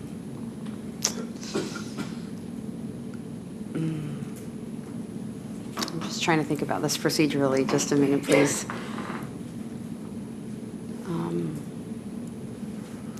Perhaps if you would allow, at some point during the discussion around appointments, I'd like to be able to speak to a little bit on the continuity of change of basically 3 members from the Appointments Committee that had served to none are left, and perhaps a suggestion or make myself available as a colleague, not necessarily to serve on the committee, but I just want to put it out before the body since we're here in the public, and I'd like to be able to just say a couple of things, but I'm not going to nominate myself. Okay. I think, Acting City Manager, when would, I assume with the motion made that that's also going to be open for discussion. And so once we're through all the motions, if you want to speak, that'd be great. Do we have further motions, nominations for council members to serve on appointments? Further nominations? Seeing none, I'll recognize Councilmember Emanuel to speak to that motion. And we have one nominee on the floor, so I'll open it up to you. Thank you very much, Councilmember? Acting President Worthman. If our colleague, Councilmember Zhang, is appointed, the reality is then the Appointments Committee is a brand-new committee that has had 5 to 10 years of historical service from council members. And so I just wanted to make myself available as a reference and a support person to help with any orientation. There's a newer process to the committee on having a plan of work. And so talking about that, any of the processes that have been used heretofore, if you wanted me to come to perhaps even your next meeting to kind of give a background overview, I'd be happy to, or also just a one-on-one conversation, I'm happy to make myself available as a resource. So you all are very smart, competent people, and you'll do a great job. And if you need any context for something in the past, feel free to let me know. Happy to help out. Thank you, Councilmember Emanuel, and thank you for all of your years of service on that committee as well. Councilmember Zhang, you're interested in filling the role? Well, thank you, Councilors Gregory, for appointing me for this committee. I know before I was put myself in there, but did not make it. But I do accept that you are appointed for this committee unless someone else wants to step in. Otherwise, I won't consider myself. Wonderful. Thank you. Thank you for that comment, and I will ask for any further comments regarding the appointment of Councilmember Zhang. Seeing none, all those in favor of appointing Councilmember Zhang to appointments, please say aye. Aye. All against, say nay. Hearing none, that motion carries. Congratulations. We move to the next on our list, which will be someone to serve in the role of on shared services. Do I have any nominations from the floor for council members, either themselves or interested in seeing one of their colleagues serve? Shared services? Uh-oh. Councilmember Anderson. Yeah, I will nominate myself. Okay. Are there further nominations, further interest from council members? No? I'll ask again, any nominations? Seeing none, I will, Councilmember Anderson, do you want to speak to your interest? Or you don't have to, but if you would like to. I'm interested in serving on this committee because we are living in a time of increasing state disinvestment in counties and municipalities, combined with limits on local control. So that's forcing us in local government to become much more creative and collaborative and making sure that we can continue to provide the level of service that people here deserve. So that's my interest in serving on this committee. Thank you, and thank you for stepping up as well. Seeing no further comments from council, do I have all in favor of putting Councilmember Anderson on this shared services, please say aye. Aye. All against, say nay. Hearing none, that motion carries. Congratulations, Councilmember Anderson, and thank you for your service. Moving on then to Waterways and Parks Commission. This is one that I always try to run for, and if not, it's certainly go to attend many of the meetings. It's an incredible commission that I think for those who haven't had a chance to serve on might want to step up and do so. And so with, I think they meet, it's a monthly meeting. It's meeting tomorrow. Do council members have an interest in this or would like to nominate a colleague to this commission? Oh, maybe I got to put a better spin on it.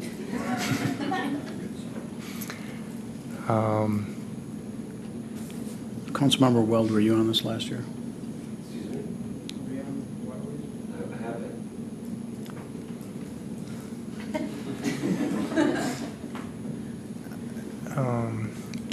I'll just ask again if there's any interest. I'll put my name in that. Okay.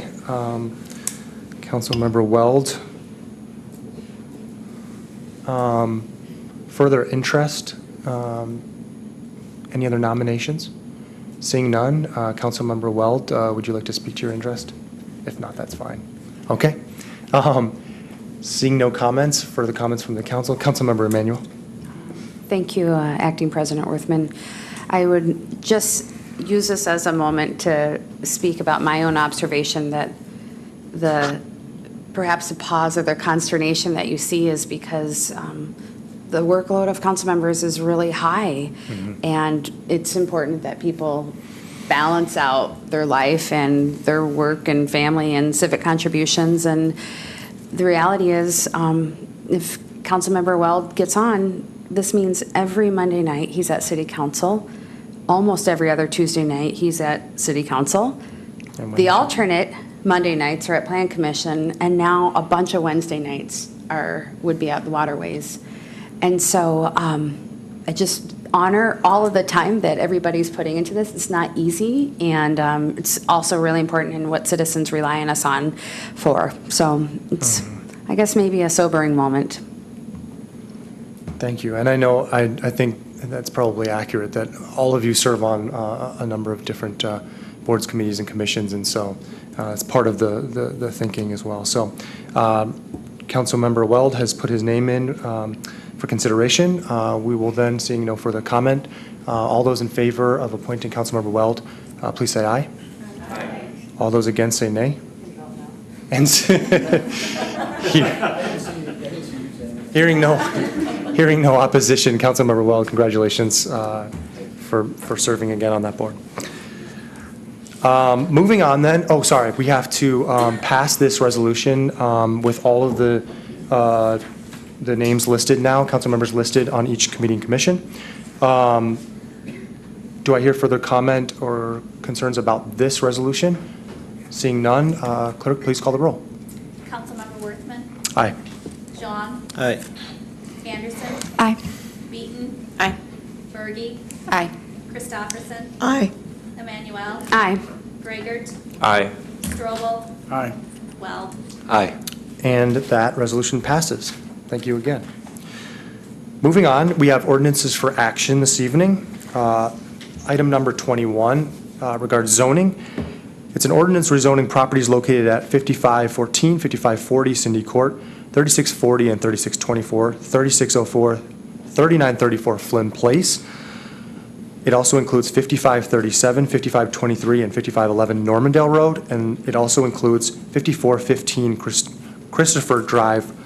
These are being rezoned from TR1A to R2. And unless there's questions from council members on this item of staff, this agenda item will be moved by Councilmember Berge, seconded by Councilmember Christopherson. Are there any comments? Seeing none, clerk, please call the roll on item number 21. Councilmember Jean. Aye. Anderson. Aye. Beaton. Aye. Berge. Aye. Christopherson. Aye. Emmanuel. Aye. Raygert. Aye. Strobel. Aye. Weld. Aye. Worthman. Aye. And that ordinance passes. We are now on to agenda item number 22, which is the ordinance rezoning property at the northeast corner of LaSalle Street and Gooder Street from P, public, to R1. And we had a presentation last evening, and we had public comment as well. On a motion, are there further or clarifying follow-up questions regarding this item before it's moved? Councilmember Beaton. Thank you. I have a question for Acting City Manager. Since this motion relates to the items that were postponed, is it appropriate to postpone this one too? It's at council's discretion.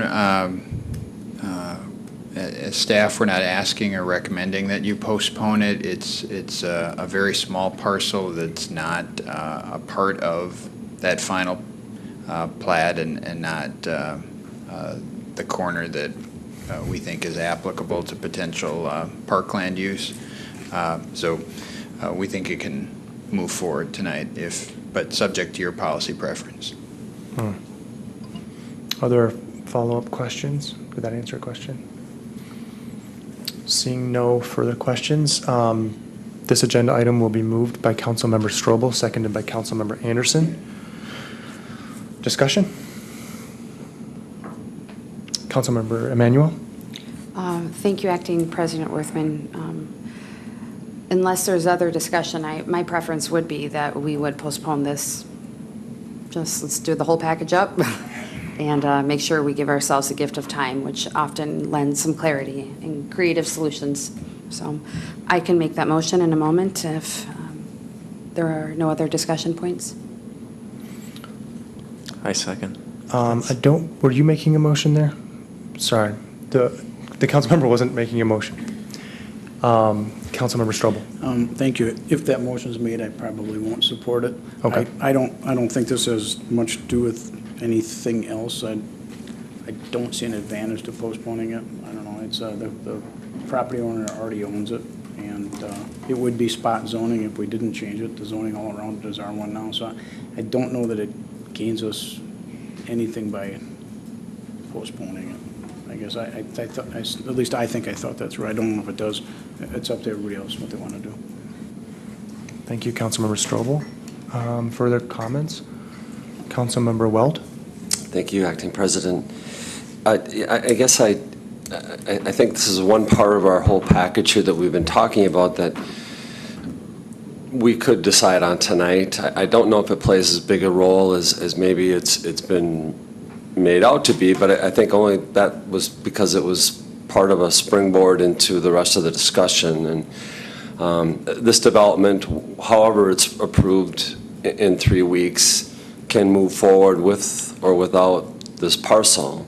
So it really doesn't change anything. And in the discussion last night, I think as a city, we don't want to see privately owned property zoned public.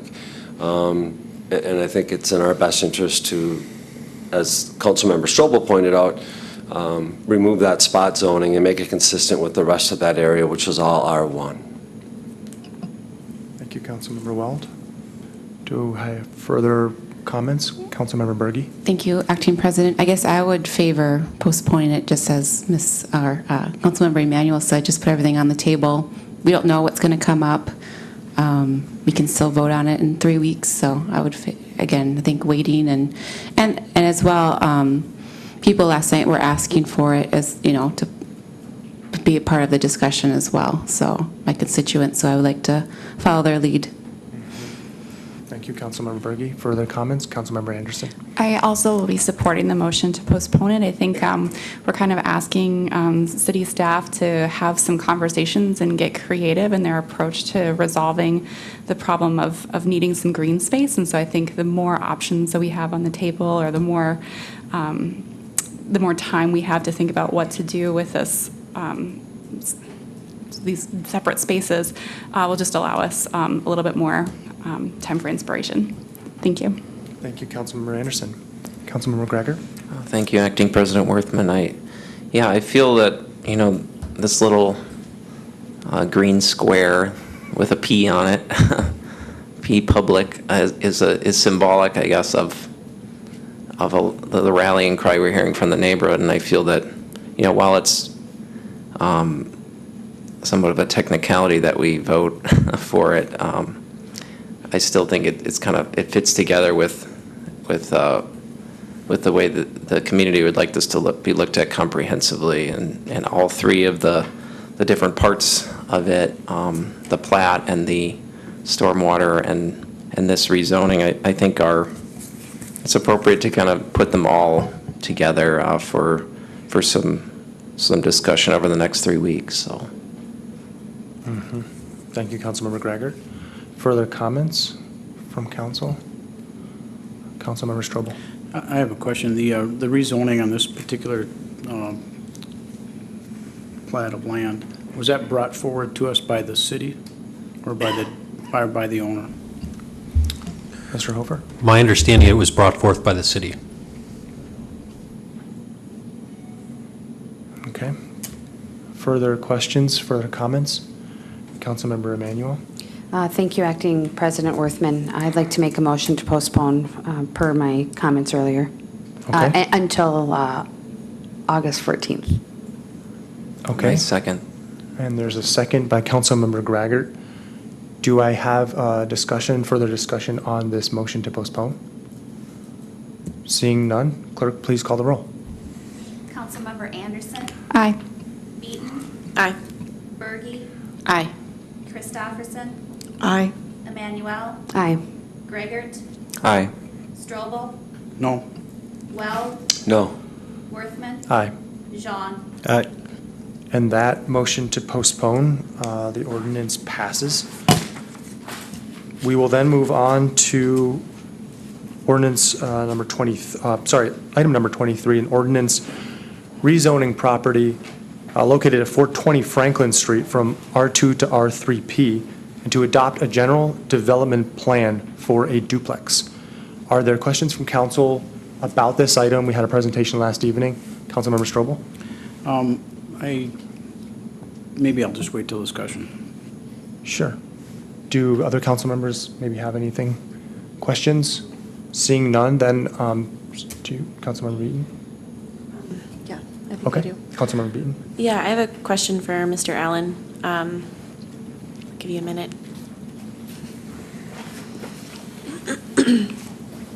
So my question is about process and trying to think through, some of the restrictions we had in the last project, given that we were a little bit farther down along in the process. And this is our very first decision that we're making on this project. And I'm wondering about, decisions that we make now or don't make now, what sort of options are we going to be losing out on later in the future? Is that specific enough? I'll try. Okay. President Worthman and Councilmember Thank you. Beaton. Again, in reference to some of the comments as well last night, general development plan is general in nature. It's really looking forward to setting the table for what the builder developer is planning to do, and those are the drafts that were shared last night as well. Simply, again, a final site plan. I can get into the real details and minutia, but the final implementation plan is the formal title in the code, the zoning ordinance, and that is an administrative approval. So this is really the opportunity that you would have to review both the zoning change request as well as that general development plan. So beyond this, barring any substantial changes to what was proposed, again, in that, again, for lack of a better term, draft form, it would simply go forward as a administrative approval. Does that respond to kind of your questions at this point? It's a little broad in nature in terms of what the code dictates and directs at this point. So I guess to ask a follow-up, I heard some concern over the design, and so I'm wondering how much opportunity we'll have to work with the developer after this decision, or if we really need to be thinking about that now. In reference to, I'm looking at both the general development plan standards and the final implementation plan standards. This is chapter 1810-030.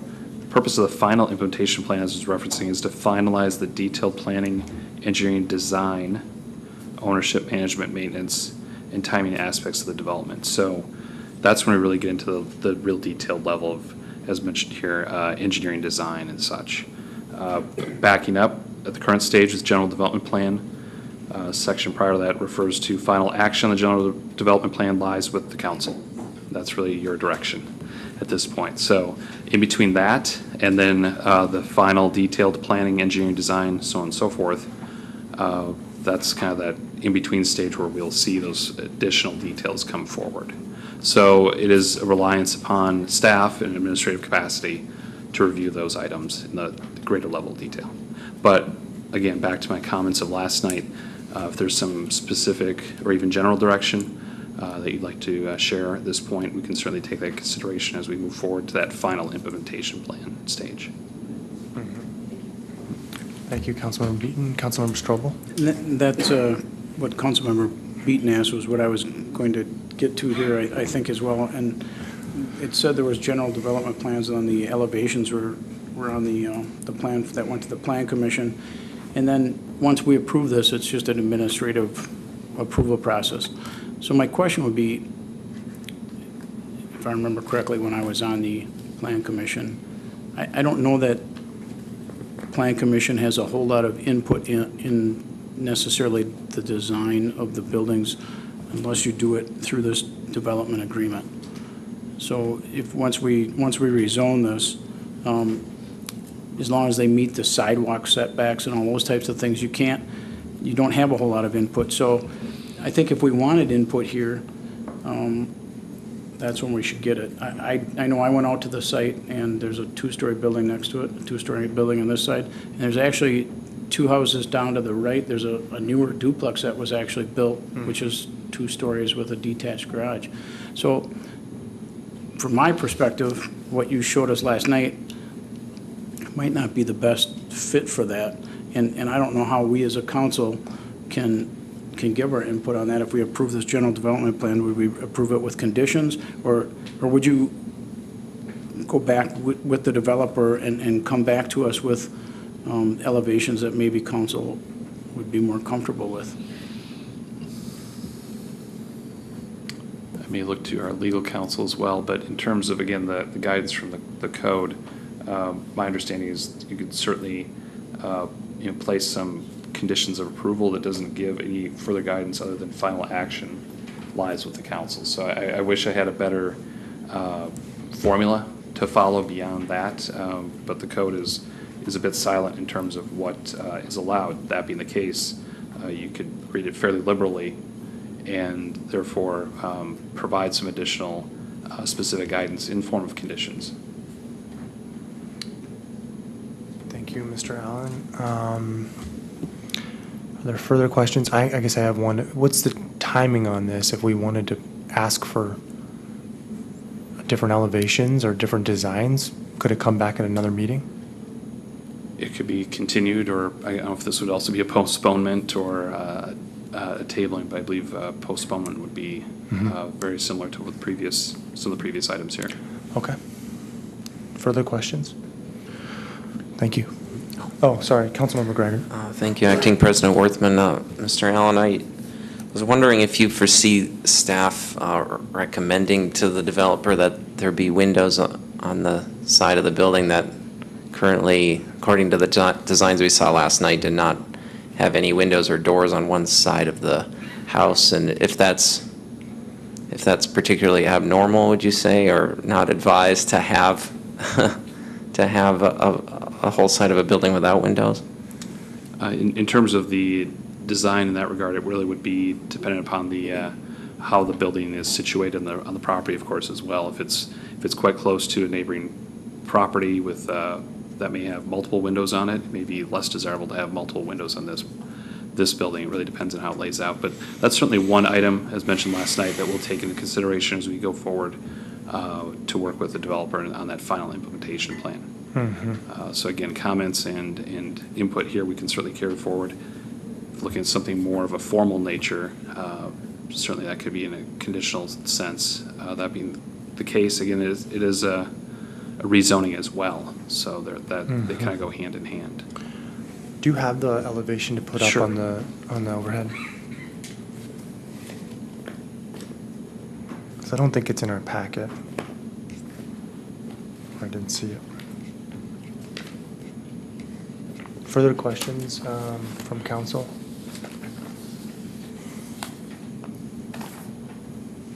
Thank you.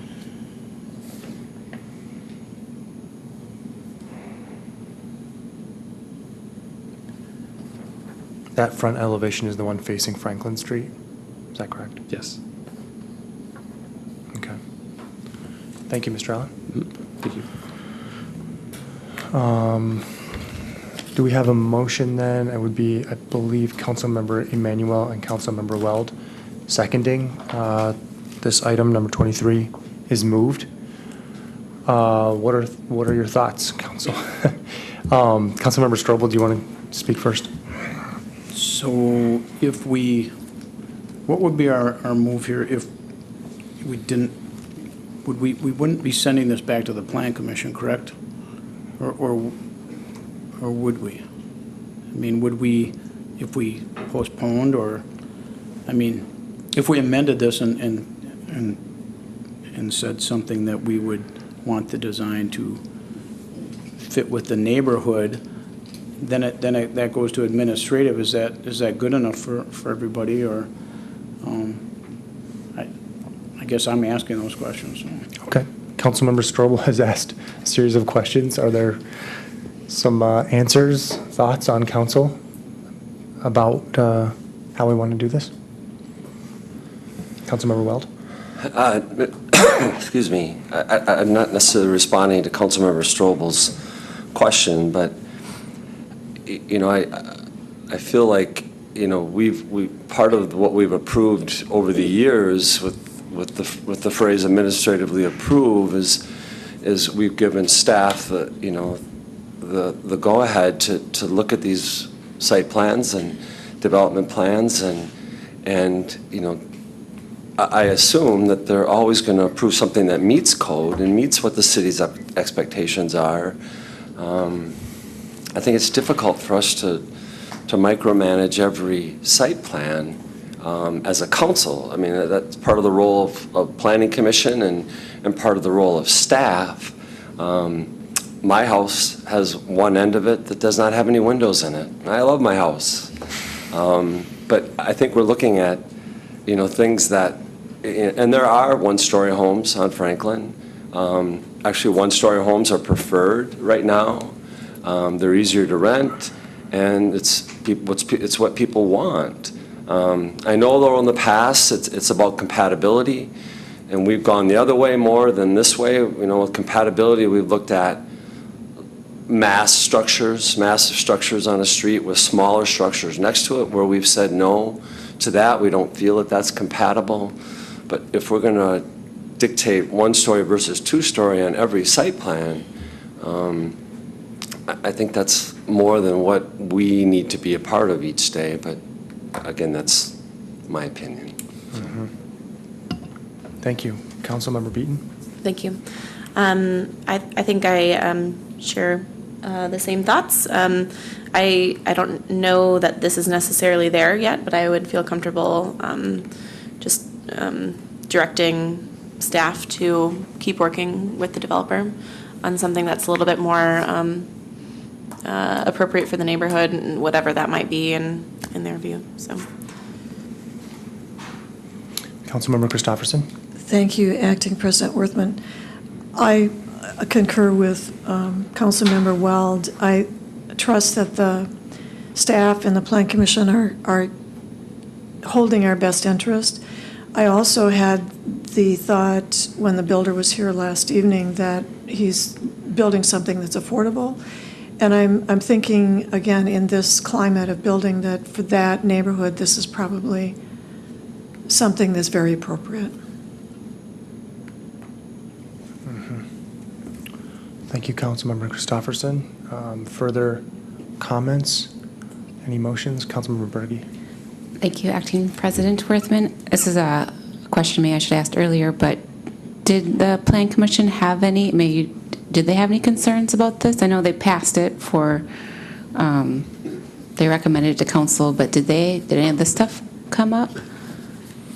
Or do they have any concerns? Maybe that's, Mr. if anyone remembers. Acting President Worthman, not to put the council members who are on the Plan Commission on the spot, but I may do that. Otherwise, I don't recall any great specificity in terms of the comments to this regard, but just in terms of where kind of staff gets to this point in terms of process and such, this neighborhood has, I guess, a no longer active neighborhood association or neighborhood plan. It's something that could be updated in the future. Residential design standards, somewhat limiting as well. So in terms of guidance up to this point, it's been again some of the comments, reference points I've made from the code. So it's it is a little bit fuzzy in terms of getting to this point. Some other neighborhoods have a little bit more robust neighborhood plans, neighborhood associations. And such that would give us a little bit better guidance moving forward. So appreciate the input here, and from Plan Commission members or those serving on the Plan Commission, I'll defer to them if there are any additional comments. Thank you, Mr. Allen. Councilmember Gregor. Thank you, Acting President Worthman. I feel that, as I recall our discussion on Monday of last week, there wasn't a lot of discussion about this, and I don't believe we saw the drawings or any floor plans for the house, but I don't actually recall that completely. So I think it might have spurred more of a conversation if we had, and maybe I'm incorrect in that we hadn't. But I think that one of the general sentiments from Plan Commission is that this is a infill project that is something we want to definitely support in the sense that we want to build houses in infill spots like this. So that's what I recall from the meeting. It wasn't super detailed. Thank you, Councilmember Gregor. Councilmember Strobel. And I agree with everybody, Councilmember Weld as well.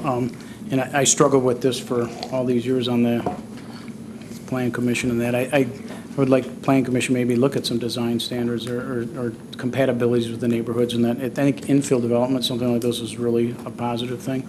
My only concern is that you get a lot of hodgepodge, and then it becomes not a very desirable neighborhood because of those reasons. So I would prefer something that's going to blend and be a little similar to what is there. But I certainly will support this, and maybe hope that Plan Commission in their spare time will maybe look at those things. Thank you, Councilmember Strobel. Mr. Allen, thanks for. Thank you.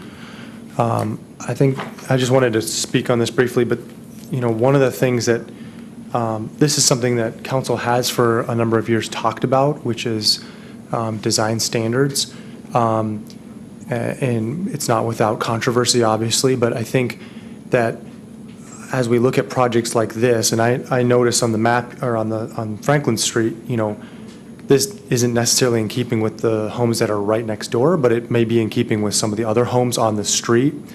And I think one of the things that we want to keep in mind is and I've always felt this, that sometimes design standards actually have a huge impact on the feeling of a neighborhood. And I'll give you an example. We have requests come forward where the front of the house, 65% of it, 70% of it is a garage door, and there's a setback like the one, one of the entrances here, and all you have then is basically a garage door facing the neighborhood instead of a porch, which would make a much different feeling for a neighborhood. And studies have shown that front porches, and especially places where people are more likely to hang out, are actually a way for communities to build and people to meet each other. Just one very small example of how a design standard, not to mention when it comes to property values, not to mention aesthetic values, but how design standards can play a part in what kind of neighborhood you're trying to create. So I think there is some value, and I think if council feels that there's value in continuing this discussion, then we ought to do it in a comprehensive way, as Councilmember Weld said, so that there's an expectation of the developers and of the builders moving forward, like this is what this neighborhood's gonna need, and council is sort of, behind this. So I think while we could make a lot of different edits and things like this, I think for this one, we ought to approve it, but in the future, if there's a conversation, we should have it about a comprehensive look at how to do these kinds of developments, so. Further comments by council? Seeing none, clerk, please call the roll. Councilmember Beaton? Aye. Berge? Aye. Christopherson? Aye. Emmanuel? Aye. Raygert? Aye. Strobel? Aye. Weld? Aye. Worthman? Aye. Jean? Aye. Anderson? Aye. And that ordinance passes. Item number 24 is an ordinance rezoning property located at 1542 Airport Road from TR1A to R1A. We had a presentation last evening, and we had comments as well. Are there further questions from council on this ordinance rezoning? Seeing no further questions, then on a motion by Councilmember Beaton, seconded by Councilmember Zhang, item number 24 has been moved. Comments from council? Seeing none, clerk, please call the roll. Councilmember Berge? Aye. Christopherson? Aye. Emmanuel? Aye. Raygert? Aye. Strobel? Aye. Weld? Aye. Worthman? Aye. Jean? Aye. Anderson? Aye. Beaton? Aye. And that ordinance passes. Moving on then, we have two ordinances for introduction. The first is ordinance regarding speed limits, item number 25, would amend the Table 1 of the City Code of Ordinances entitled Speed Limits by changing the speed limit on Harding Avenue.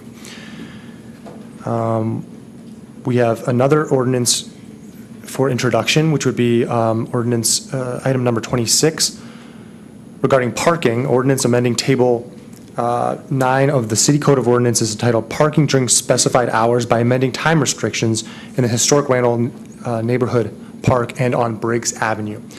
Unless there's a desire by council to move these items, we will close that section of the agenda. Seeing no desire.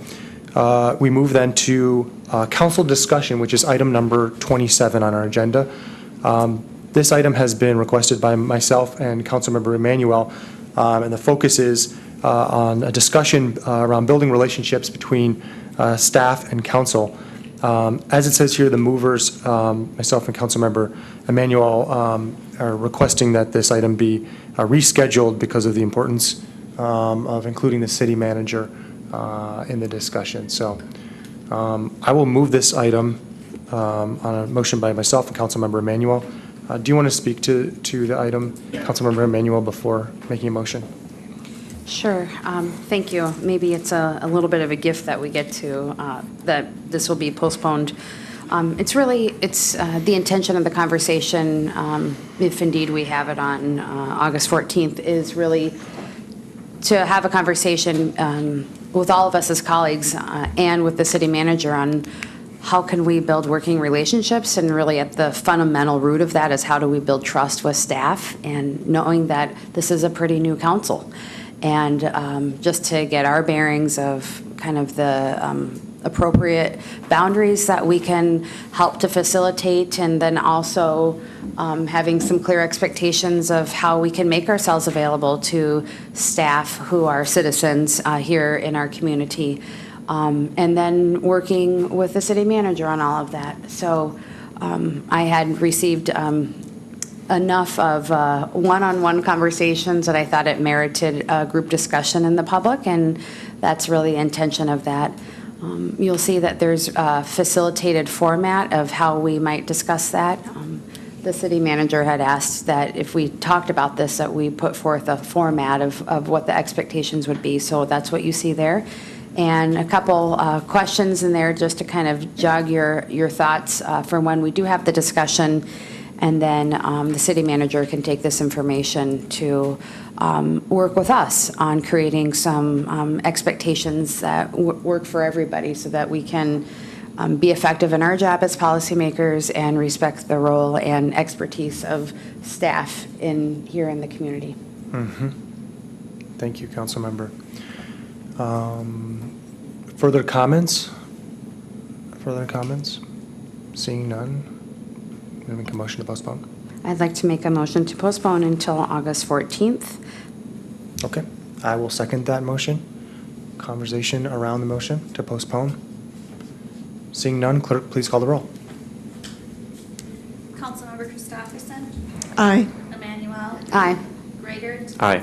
Strobel. Aye. Well. Aye. Worthman. Aye. Jean. Aye. Anderson. Aye.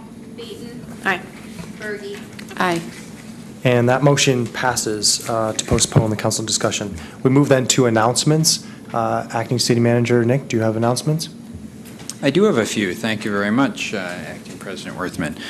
First of all, I wanted to thank you all and members of the public last evening that sent us out on a very good meeting. So this is our last meeting in this space for a time until we come back to a new renovated, reinvigorated City Hall.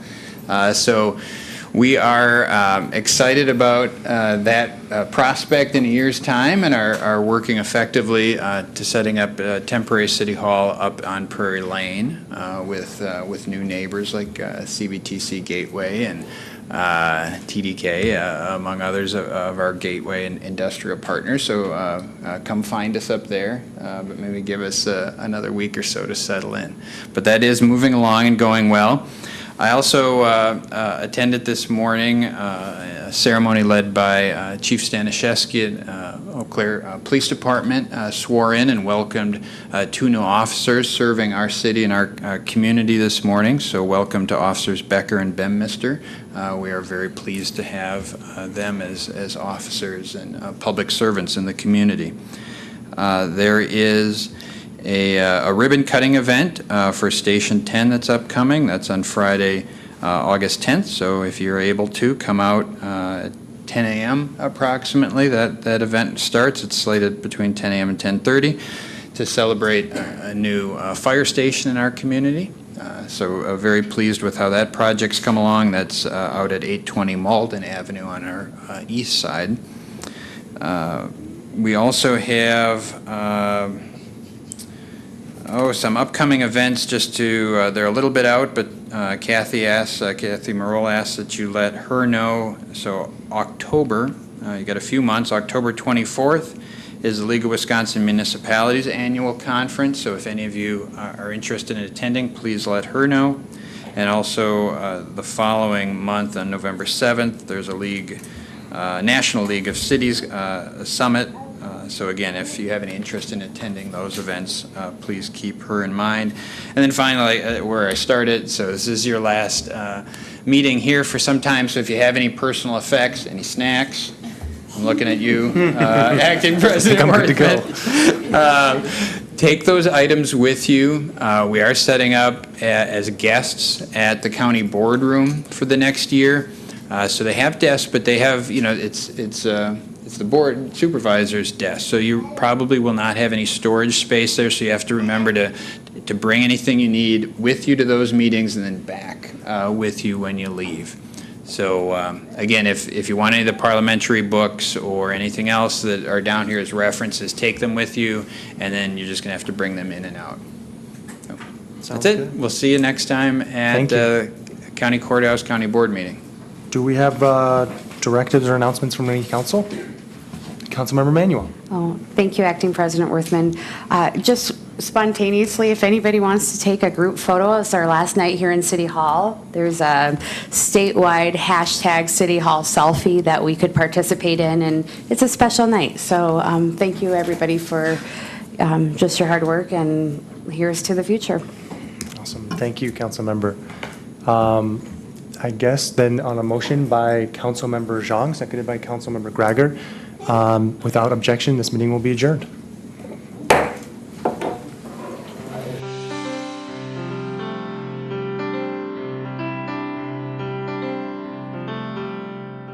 This program was brought to you by a cooperation between Newsworks and the City of Eau Claire.